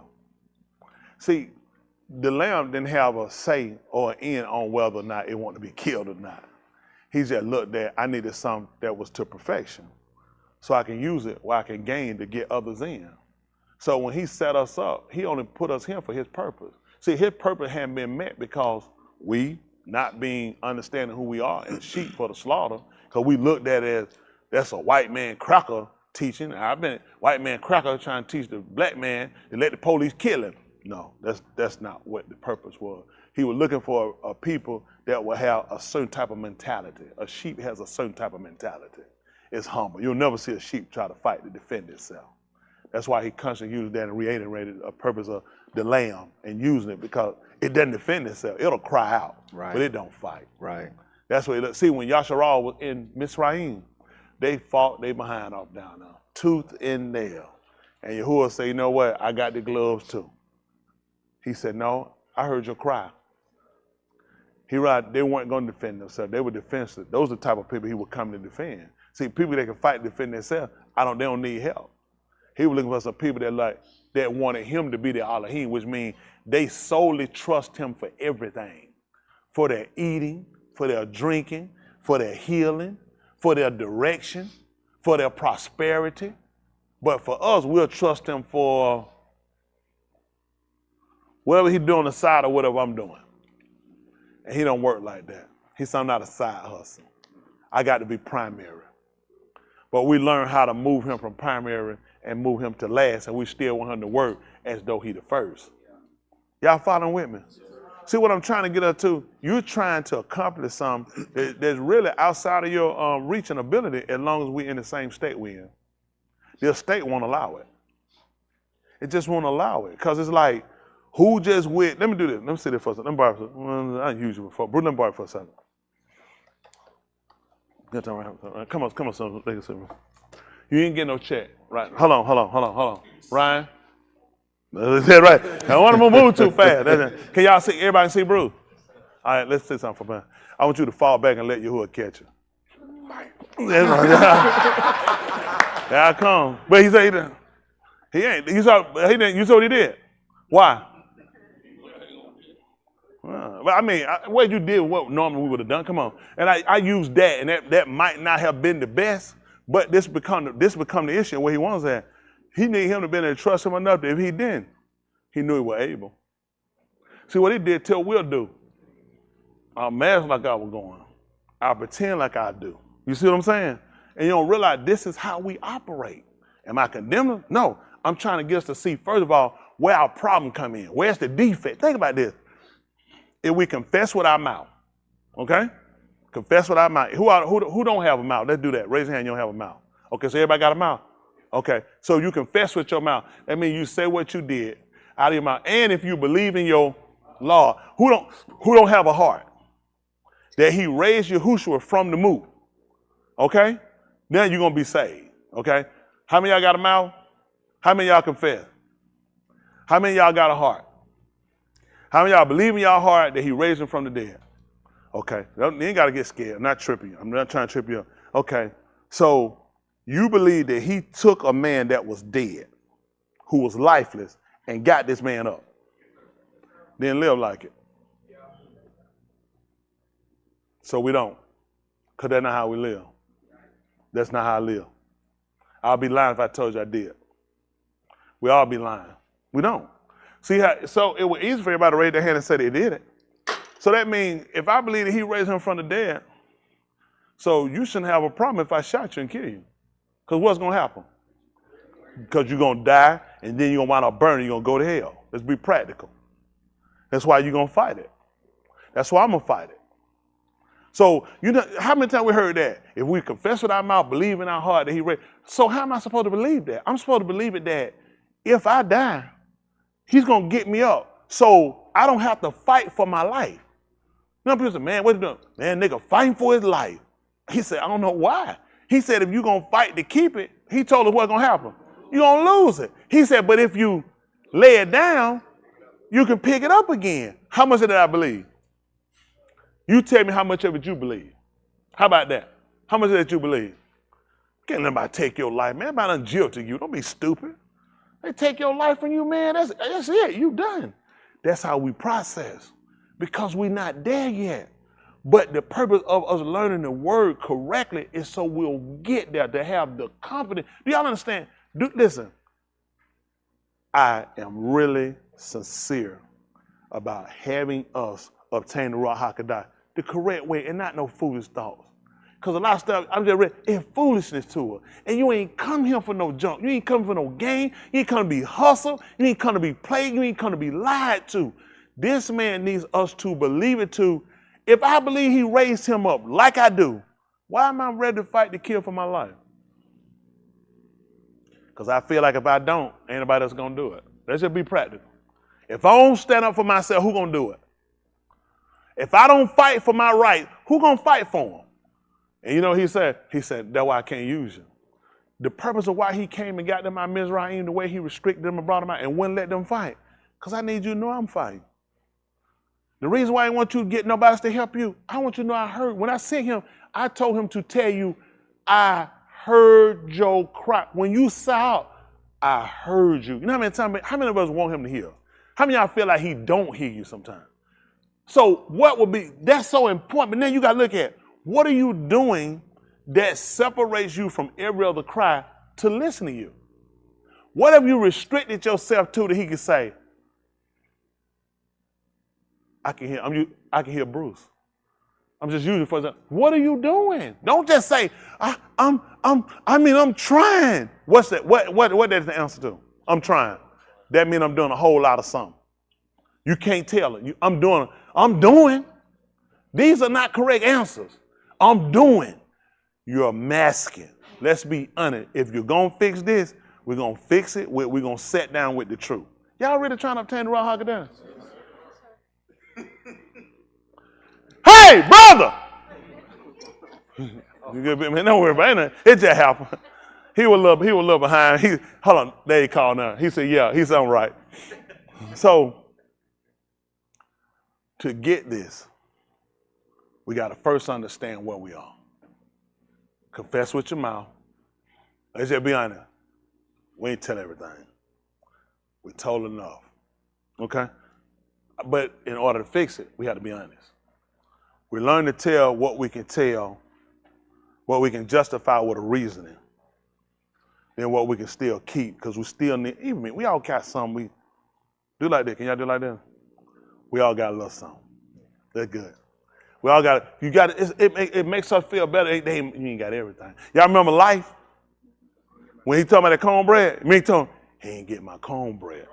See that? He knocked him out. Then you still talking. That's how we are. We're still holding on. Regardless, we're going to try to hold on to something. Allow is the cuff. I realize what hasn't happened, why things don't happen for us the way it's supposed to, because we learn how to still manipulate the situation. We still learn how to kind of dance around the situation in a way to where we ain't fooled it, but we say, I'm working on it though. I'm making some changes. What I told y'all. I learned how to make changes that don't hurt me as much. I don't make the change that's going to really put me the way. Rubber hit the road. You can't get out of this one. I make the change where all this can be done because I'm tired of it anyway. You give up what you already ready to get rid of anyway. You see what I'm saying? What I'm already ain't really doing anyway, so it ain't a big deal. But the thing that holds us all down, that's the part we're not ready to put all the way down. And that's the part he's trying to get us to. You can go for so long, but it's not something you could do at a beginning. It's something you grow as you listen. And as you grow, you really start to look and say, it gets a stunt there. You can kind of see where you ain't growing the way you really should. First, it's like I'm on leaks my life. I'm learning something, getting more scripture, starting to remember the word.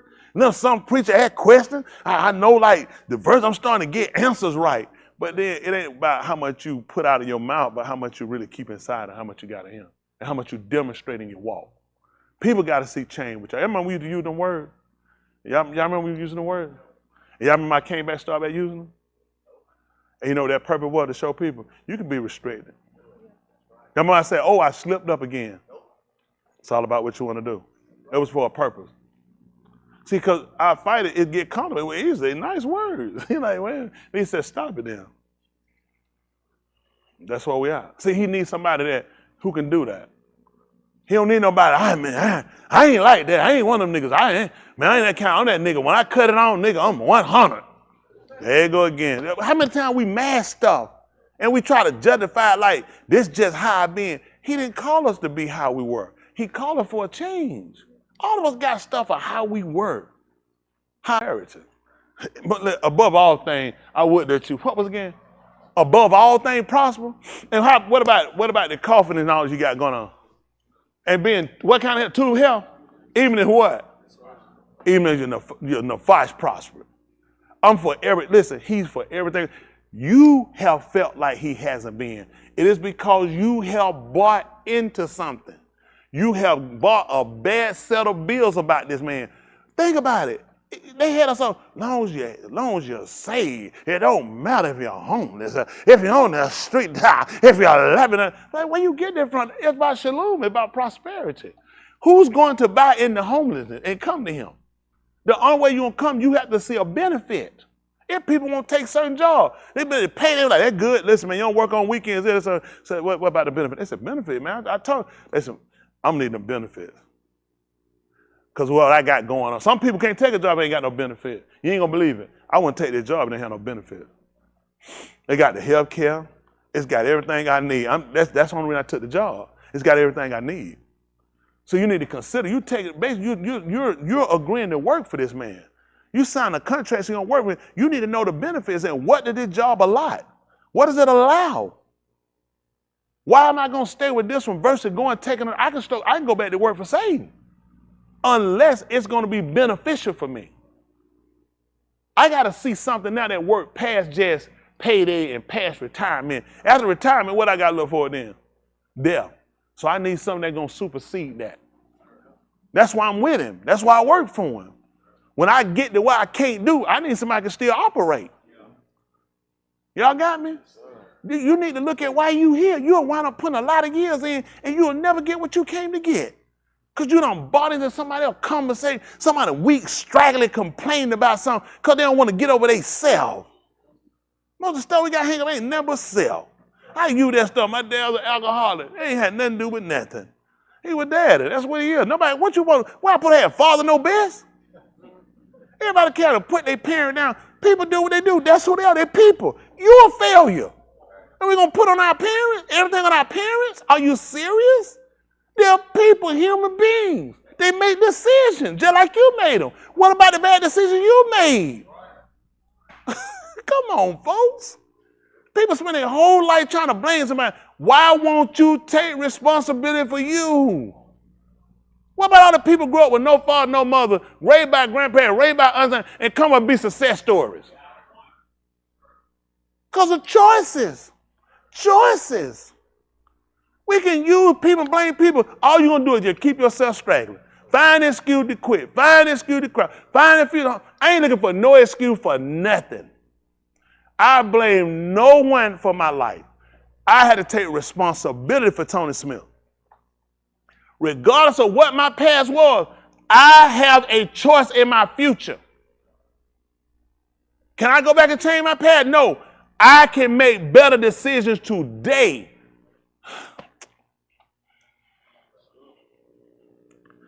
It's easy to pass off on somebody else. That means you bear no responsibility. You can beat yourself up. I don't beat myself up about my past. I needed that past. I needed it. Everything happened. One thing don't need to change. Oh, in my mind, this ain't how that. Everything else will be cool. And then you know where I be at? I'll still be out there. Everything happened to me, I needed it. I never would have admitted that before. Everything happened in my life, I needed it. One variation change. One slight, I've never been him. I've been dead, sitting in somebody's prison, probably devil worshiping, eye closed, teeth gone, walk around them stupid skull cap walking around there. Old like a fool, snitching on folk like me. Folks ain't even did nothing. Folk living right. I still did some wrong. Nah, that's all right, me. At the end of the day, when do we take responsibility for ourselves? When? People make decisions. Parents, people, I mean, we do. How many of y'all don't blame your parents? Anybody? Could I ask for why? Anybody? Can somebody tell me what you blame them for? I blame my dad for drinking and not being like other men I want him to be like. That's me. I blamed him. I hated him. I wanted him dead. Because I seen other men I wanted him to be like, other people I felt like he should have been like. I hated him for it. That was me. What about you? You felt like who? I felt like she was spoiled. My grandparents spoiled her. What? I felt like she was spoiled. Who you talking about? I want to stop. We'll start live stream for a second. Listen, I'm thrown. It's really hard to throw me because I'm really, y'all know, how many y'all, you ask me about something, I could pretty much, I'm so thorough right now. It was hard to get her to do what was best for her. Oh. She was just stubborn and fighting. He said he blamed his mother because she was spoiled. Stubborn. Her mother spoiled her. Stubborn. It's stubborn. It was hard to get her to do stuff. Mm-hmm. I needed her to do stuff as a child. Mm-hmm. She knew she was supposed to do. Stuff she's supposed to do. You trying to get her to do stuff as a child, and she wouldn't do it. Yeah, I was. How many of y'all know that's a bad parent? You're a child, you trying to get them to do stuff you want them to do. And they spoiled by their grandmama. How many of y'all know those are the worst? Hold on, just why you laughing? No, I'm just saying. When you think your mama's you're a child, you trying to get your mom to do something, when you blame her like she's a terrible parent. You're a child, you trying to get her to do stuff. That's what about being grown, because grown people ain't got no problem putting them checks up on that boy, do they? Gary, you just threw me. How many of y'all throw with this? Bad parents. Yeah, she want a bad parent, just make 2 checks. All right, give me somebody. Give me something that don't throw me. Anybody? All right, Janae. I blame my mom for making. She blamed her mom for making her. Make her. She felt like her mother put responsibilities on her that should have been her mother's responsibility, and she put it on her at an early age, and she blamed her for it. But did you ever look at how that really kind of helped you into what you're doing now? Where although as a child you looked at it being early, you look at in life. A lot of people, what they do, they wait too long for they give responsibility to kids. Now, I don't know how you were, but a lot of people older, like our parents, they about 8 and 10, they could raise up brother and sister and cook whole dinners. So today, you get a kid now, 17 years old, and you make them go in there and say, go and give me some ice cube and pull them out the tray and they run away. Abuse. Listen, sexual abuse. Because they had to get the ice in their hand and put it in the cup. Listen, I'm not saying you, I'm just saying, based at a time, kids grew up, and this is what people don't realize too. How many was it, y'all? 2, 3, 4? Okay, 4. What people don't realize sometimes, even though they're adults, everybody don't have the ability to be able to function with more than one. Some people, 1 kid work for me, maybe 2. Sandy them 10, 15. Boston them right behind. But I'm just saying, some people can't. You know, everybody doesn't do well. So you get other people to help, because as a parent, how you tell your kid, listen, this is my first time having 4 kids. I don't know how to raise 4 kids by myself. I need you to help me. How do you do as a parent? You don't. You just say, get in there and do it. Because as a parent, and you'll learn, and basically you got 4 yourself now. And is it a lot of work? Hold on, here it is. Hold on, sorry. You said it's a lot of what? You mean a little work? A lot of work to do it. Can y'all believe her mama so sorry that her mama had her to help her with 4 kids? Isn't that a worthless mother? How she call herself a mother? So we start to experience this as parents. So help y'all kids out and us too. As a parent, you never come to your kid and say, I don't know what I'm doing. You always look to the parent as you know. If it's a problem situation, I come, you know. You know, and we never consider, how do I know when this is my first time? Even though you raised them, is it the same as you dealing with your 4? It's always different. Sometimes we don't look at what we look at. Sometimes a hurt us and hurt us. A lot of times it puts you in a perspective to understand. You don't realize how that might play a major part of how you're able to deal with 4. Because you can see yourself, it's a lot. It make you want to get back from it, and you need a break from it. She human. We human. A lot of stuff we hold up our parents. Yeah, people, we just not fair. I have stuff my dad had a 6th grade education. Mama died when he was 9. I think his dad died, he was like 14, 15, had to raise his brothers and sisters. So he was a man when he taught one time. Listen, he said, I don't like repeating myself. Listen, that I had to pay attention, I had to pick up just like that. Every time I pick up, I had to pick up like that. That's why I get irritated when I tell you something like that, you gotta pick it up. Next time I tell you, you finna fly. The Wright brothers ain't never impressed me. They needed a motor, fuel. Henry Gray had to do nothing but, scout, you leave the ground. I was never impressed with that stuff. If my dad's still alive, I never paid no ticket to go to Africa. I said, Henry Gray, you need to shut your mouth. Scout! Listen, I've been straight over there in a cupola and sat down when I woke up. The man had that. So it's just things you don't tell your child. And a lot of times we don't realize you become adult. You realize, how you tell your kid, I don't know? How you tell your kid, I make mistakes? How you tell your kid I get stuff wrong? The kid like you the disciplinary. You don't get stuff wrong. I don't want to screw up. I don't want to make mistakes. So parents don't have an opportunity to sit down and talk with kids and tell them, one reason, you're a child.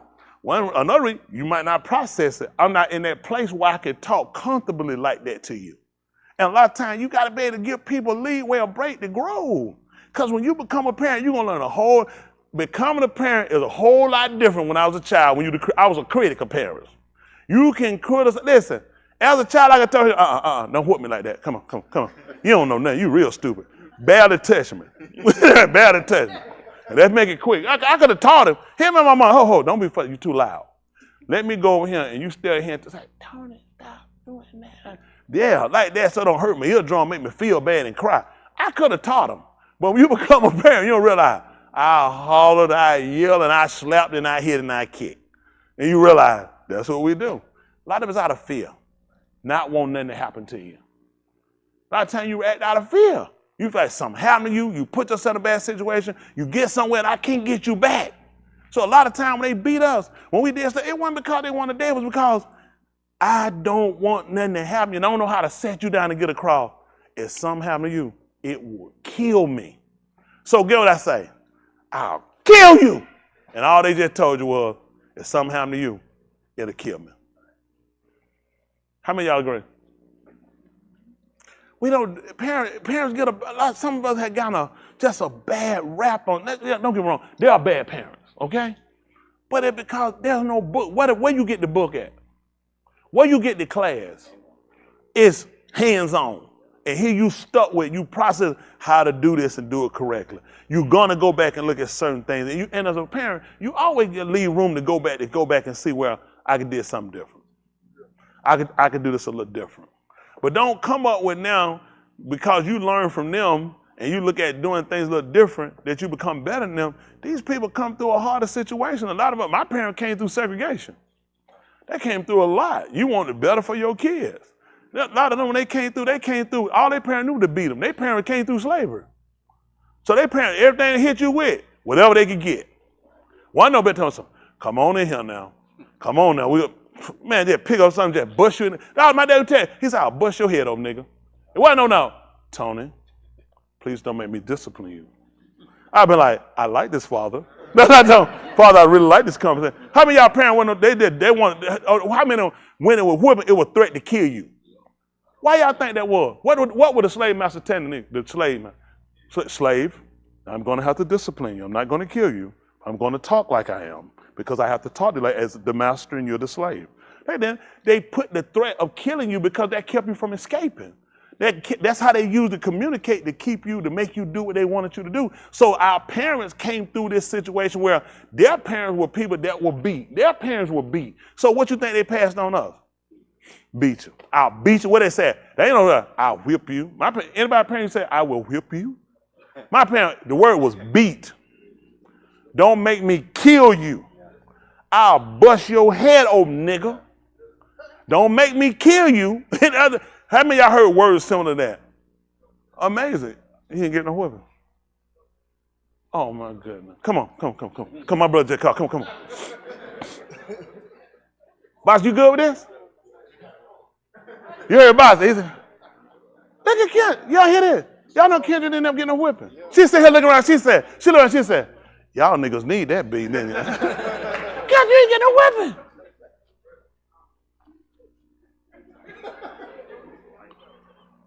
How y'all feel about that?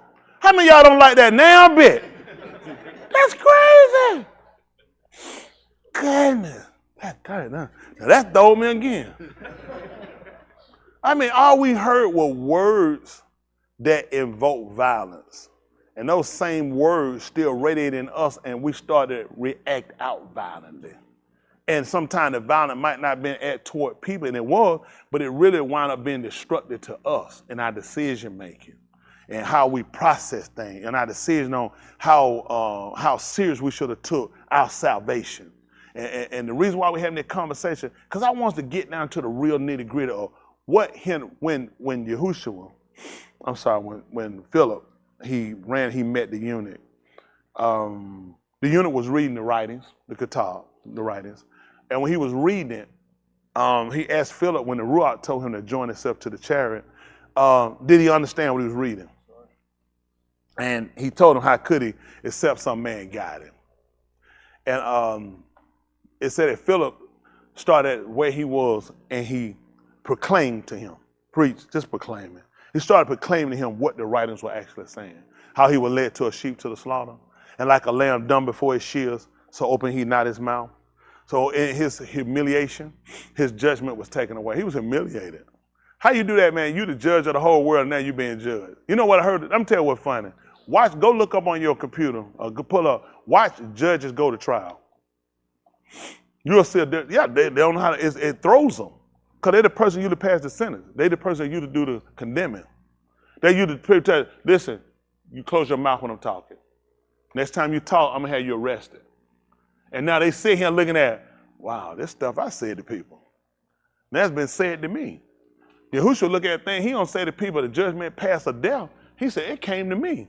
So you ain't going to believe it. He was humiliated. How does the judge of everybody get judged?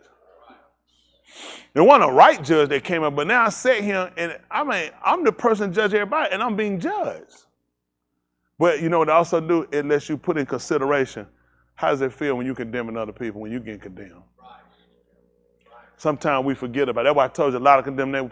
I don't want no parts of that. I ain't trying to slam nobody. They fine. They ain't stop. I know if preacher going, I'm telling you why, for me. I've done that for years. Cut down on people. Man, you to cut them down, you get them. But then I look at this. Did I really help you? Or you found entertainment in what I was saying? Because now, is after you finish with that, the goal is to move you into intelligence. And now all I did was set you up now that you became a critic of other people and you weren't ever critical of yourself. I got people who watch me, they love me. You know what? They still drinking, shacking up fun and can't. You know they look at, like Smith said, they ain't right either.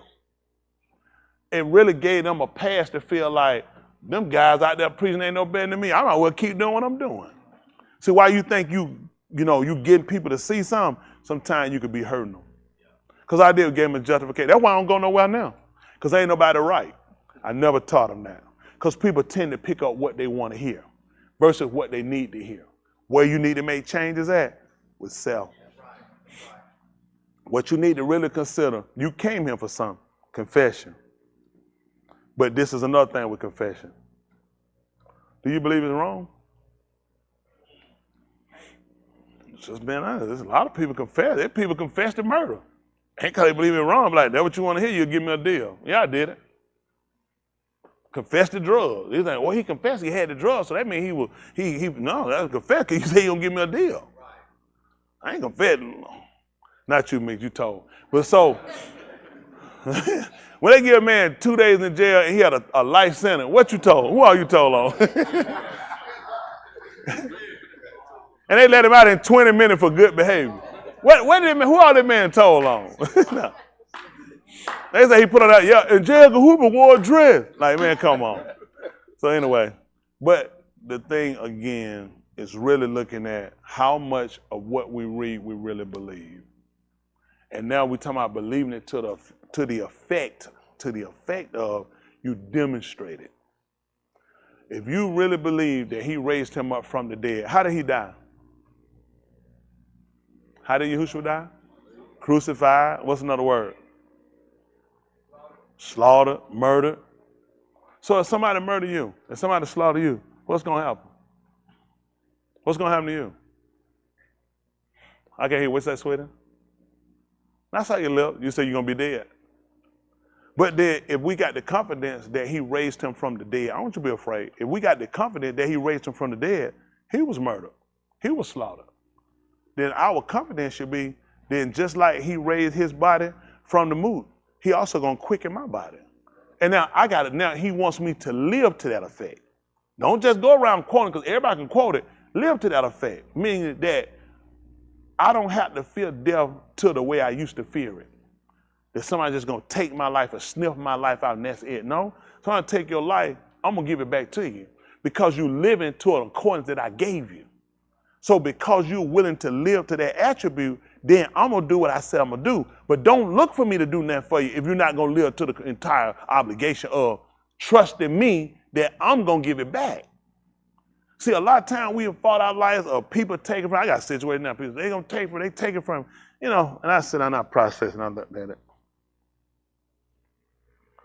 The only way you could take anything from me is he let you. You couldn't take it on your own.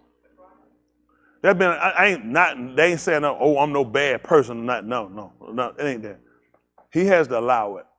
And I have to be able to have enough confidence in what I'm living and what I'm preaching to say, I got confidence in you to do what you say. See, a lot of times we say we good with where we at. We're good as long as I can still have my hand in it. He's saying, I want you to take your hand out of it and you let me be me.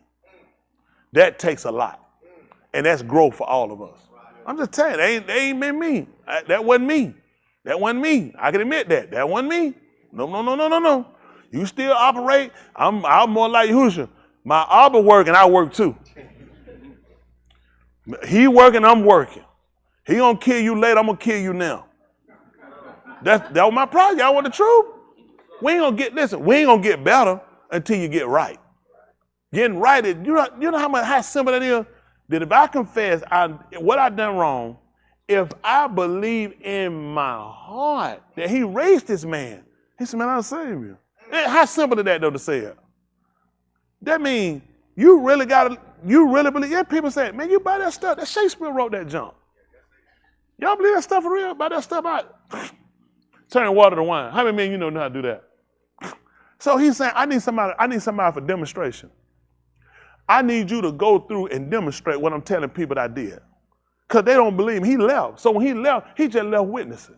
Do me a favor, man, I got to get ready to go. You'll let them know for me that I came and that I died and he rose me up on the third day. And I want you to live to that. If I say, you believe that, big man? I'll kill you right now. What you gonna do? You gonna, come on, nigga, that's what you want. I know you ain't believe it. I know you ain't believe it. Because Yahuah didn't do that. You might think, I'm making you weak. I'm not making you weak. Let me tell you something.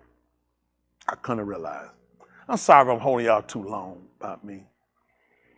But about me because I want you to get serious about you. A lot of people done came up with plans and resolve for the so-called Negro race on what we need to do and what we need to go and do and what we need to do and how we need to do this and do that.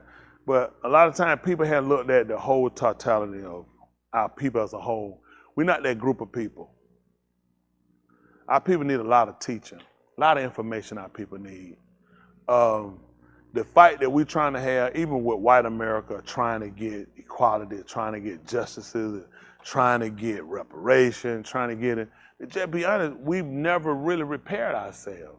We keep thinking money gonna fix us. Money ain't fixed us. Look at our rappers. They got money. You saw the white man killing them? Every time they get it right, you saw how the white for the Klan come out there killing them rappers.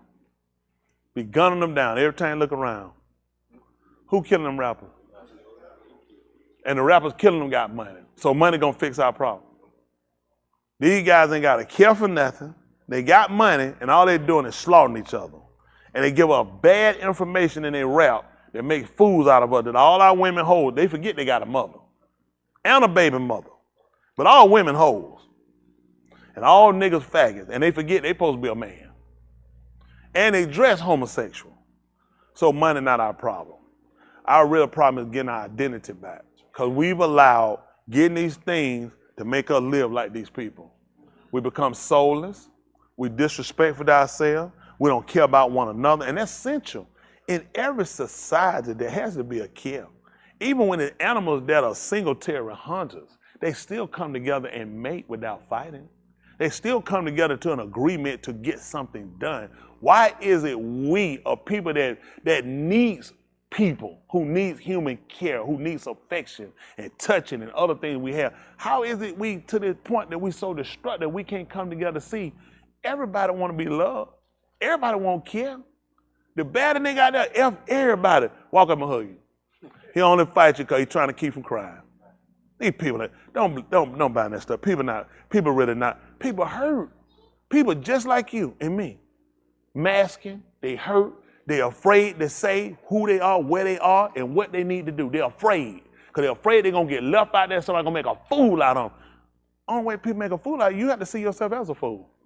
Come on, make no fool out of me. That's ridiculous. I'm not a fool. Anything you do to me, I let you do. It's because of him. I'm trying to create a relationship that I never had before. One where I solely trust him enough to where I believe that you're going to do what you said you're going to do. I'm still paying for stuff I did. Stasha, hypothetically, she do something to me. I got to kill her. If I leave her alone, she going to do just what I've done. She going to have to pay for what she did. I'm paying for everything I've done to people. And it's right. And you know why he let me do it? He goes, so why then you going to get away? Why he going to get away? How I got to pay, how I'm going to suffer, but they going to get away? How many of y'all have felt like that? People going to get away. People getting away. Think about this. If he killed a person who did me wrong, right now, John, did something, as soon as he do it, he kill him. What about the people I did wrong to? So think about the folk who hated me and wanted me dead then. Think about it now. There's a folk who want me dead now. Think about it. Had he killed me then, because I was a worthless bastard, there's no chance of me changing. I was the scum of the earth. I'm sitting here now teaching people. So if I can make a change, and I can transition, and I can take conviction, I get corrected, why nobody else can't? It's like a light clicked on. How I've been living my life thinking people getting away. People ain't gonna get what's coming to them. I got what's coming to me. You got what's coming to you. How somebody else gonna get away? It's because we buy into the synopsis that people give them. Somebody getting away. Somebody getting over on you. Oh, you weak. Oh, they won't do it to me. They do it to you. They won't do it to me. And Yahuah said, exactly right. He said, I would never use that clown. I use you. I need somebody willing to suffer. Think of the people he came here for. The sick, the hurt, everybody in the situation. That's what he came for. So how you forget about you now when that's what he came for? I came for you. You were hurt. You were crying. You were suicidal. You had doubt. You had a terrible life. All these things happened to you. He said, I came for you. So why you think I came for you and I just left you all of a sudden, forgot about it? I abandoned the cause. The cause got abandoned because you left it. You bought into something. You sold out for something else other than what you came for. Don't you know what? Remember why you came here. Remember what you heard. Remember those thoughts you said, man, I got to get this thing right. I don't want to die a sinner. I don't want to burn. How did you forget that? How did you forget that then you holding him hostage? What you doing? You said you'll never leave me, never forsake me. He said, I didn't. You left the work. You forgot what your fight was about. You made it about people.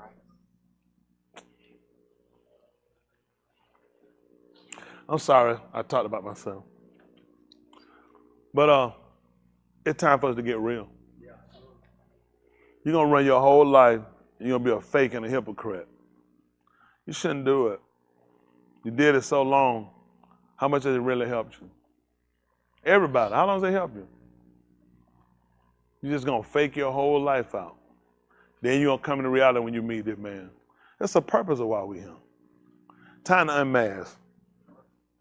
Time to unmask for us to get this thing right and really look at what's important. That's because it's simple. Why everybody don't have it? All we got to do is confess and believe in our heart that he raised them. But then it makes sense. Then live like it. Stop living like, if I lose my life, that's it. If I die, that's it. If I die, I got to get all I can, because if I don't, once I die, that's it. No, when I die, that's when I live.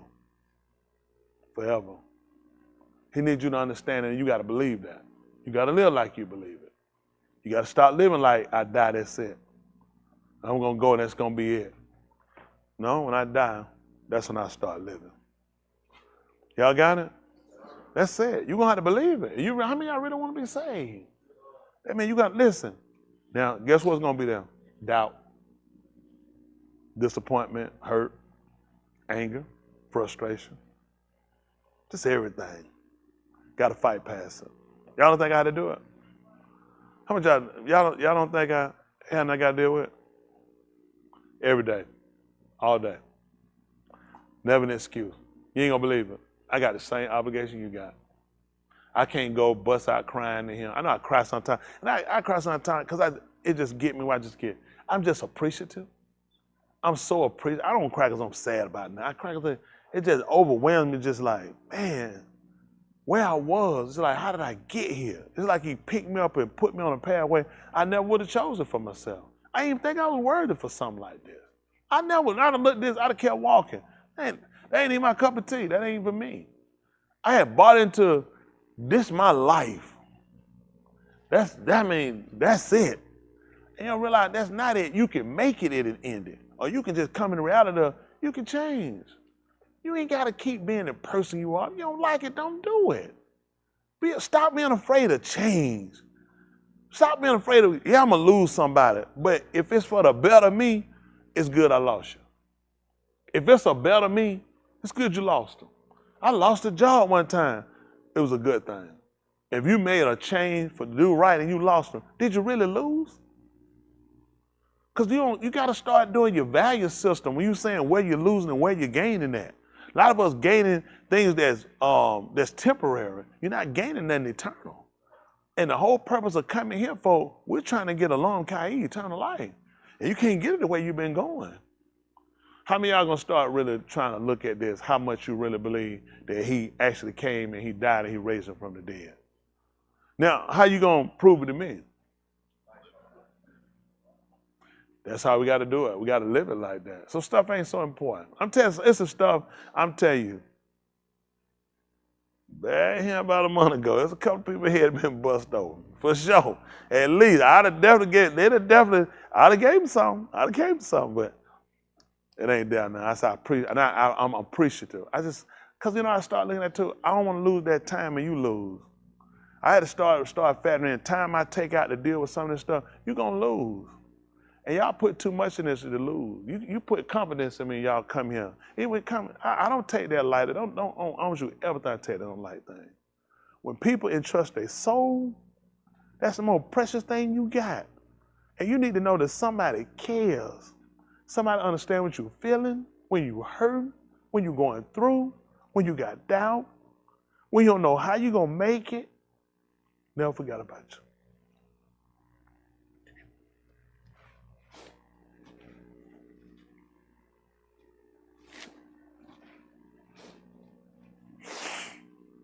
He never forgot about you.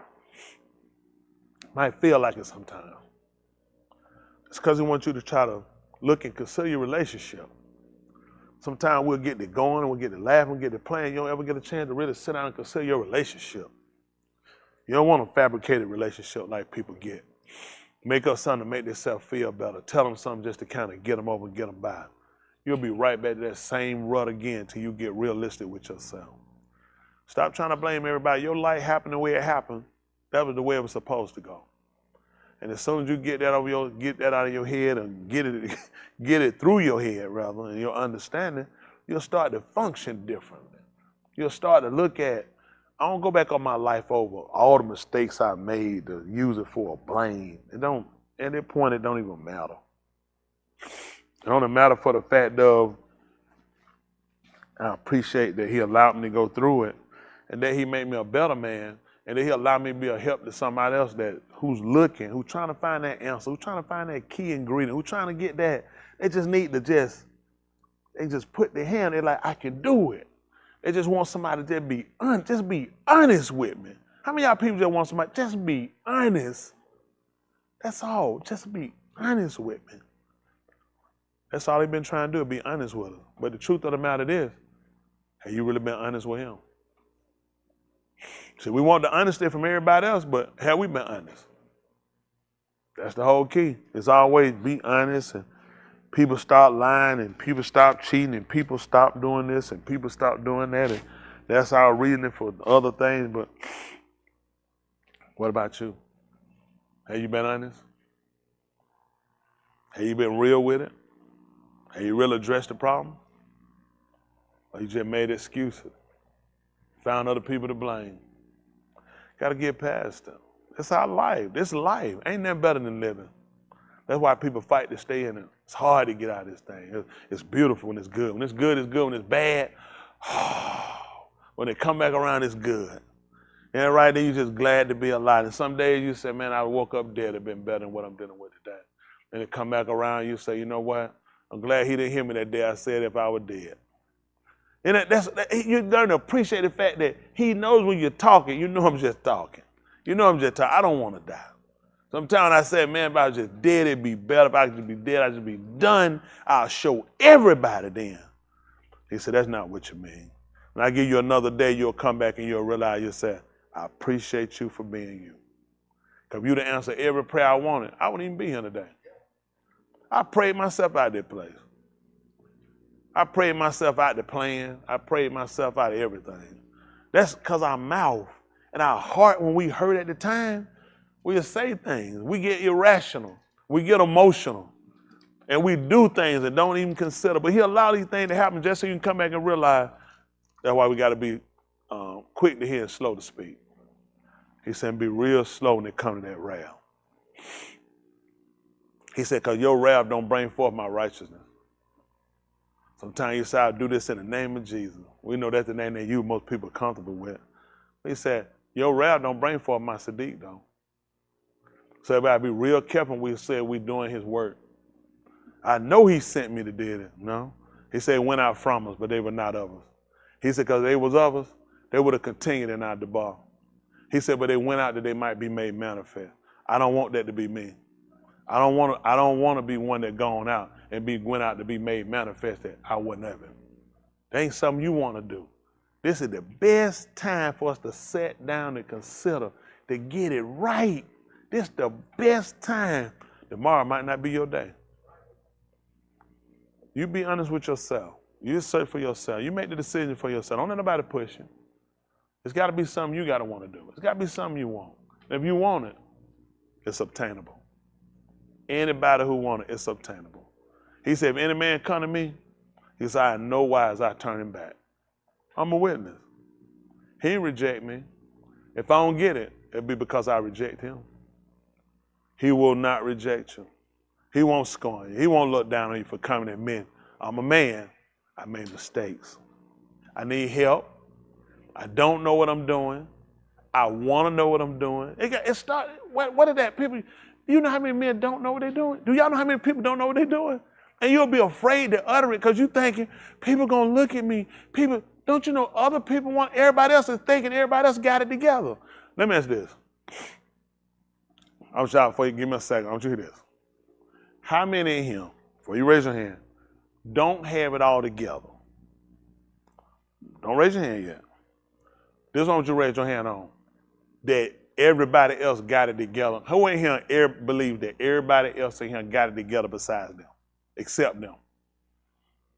Only a couple of people? Only a few people? Believe that? How many people here don't have it all together? Raise your hand. Look at the hands. This ain't embarrassing. Look at the hands of the people who had their hand on everybody else got it together. Don't you look around. The people who said they didn't have it, look around. See? You ain't by yourself. That's good. You ain't by yourself. See, you don't know. People don't walk around with no shirt on and no hat. I don't have it all together. I'm scared. I got fear. I got problems. I want to change. I'm hurt. People don't walk around. You just assume. So when you assume, you don't know and you don't realize people are not far removed from you. The same fit. When Yahushua came, they said, we have not a Rosh Kohan. What would they do? Couldn't fill our infirmity. So how many people was it that Mushah had? What was it, 2 people? Hundreds of thousands of people. And one man could fill hundreds of thousands of people infirmity, weaknesses. One man. We talking about an earthly man. A multitude of people that couldn't be counted. One man could fill all those people infirmities. So how different all those people were? What was the difference between all them people? That one man could have in common with every one of those people. Please tell me how much difference between those people. So how much difference between you and everybody else? In one man, versus now, he had a Kohan for every 3 or 4 people. One Kohan could hear the confession of all those people. One Kohan could feel the infirmities of all those people, and you tell me all those people all had different situations? They were all similar. Yahuah got the same situation you went through. You believe that he felt other people's infirmities and not yours. Yours is the same as everybody else's. That's what I came to learn. You ain't different than nobody else. You bought into, you are the only person in your situation. Everybody going through something. Everybody's suffering. Everybody's afraid. Everybody's scared. Everybody worried about how they're going to make it. You're not alone. Stop getting yourself convinced and fooling. Everybody connects to everybody else. I ain't going to try to hold y'all no longer. I just want us to be realistic. I really want us to get this together. I want us to get it together. Nobody, if you want it, you deserve to have it. I just want you to be real with yourself. How far are you willing to go so you can get it? That's two.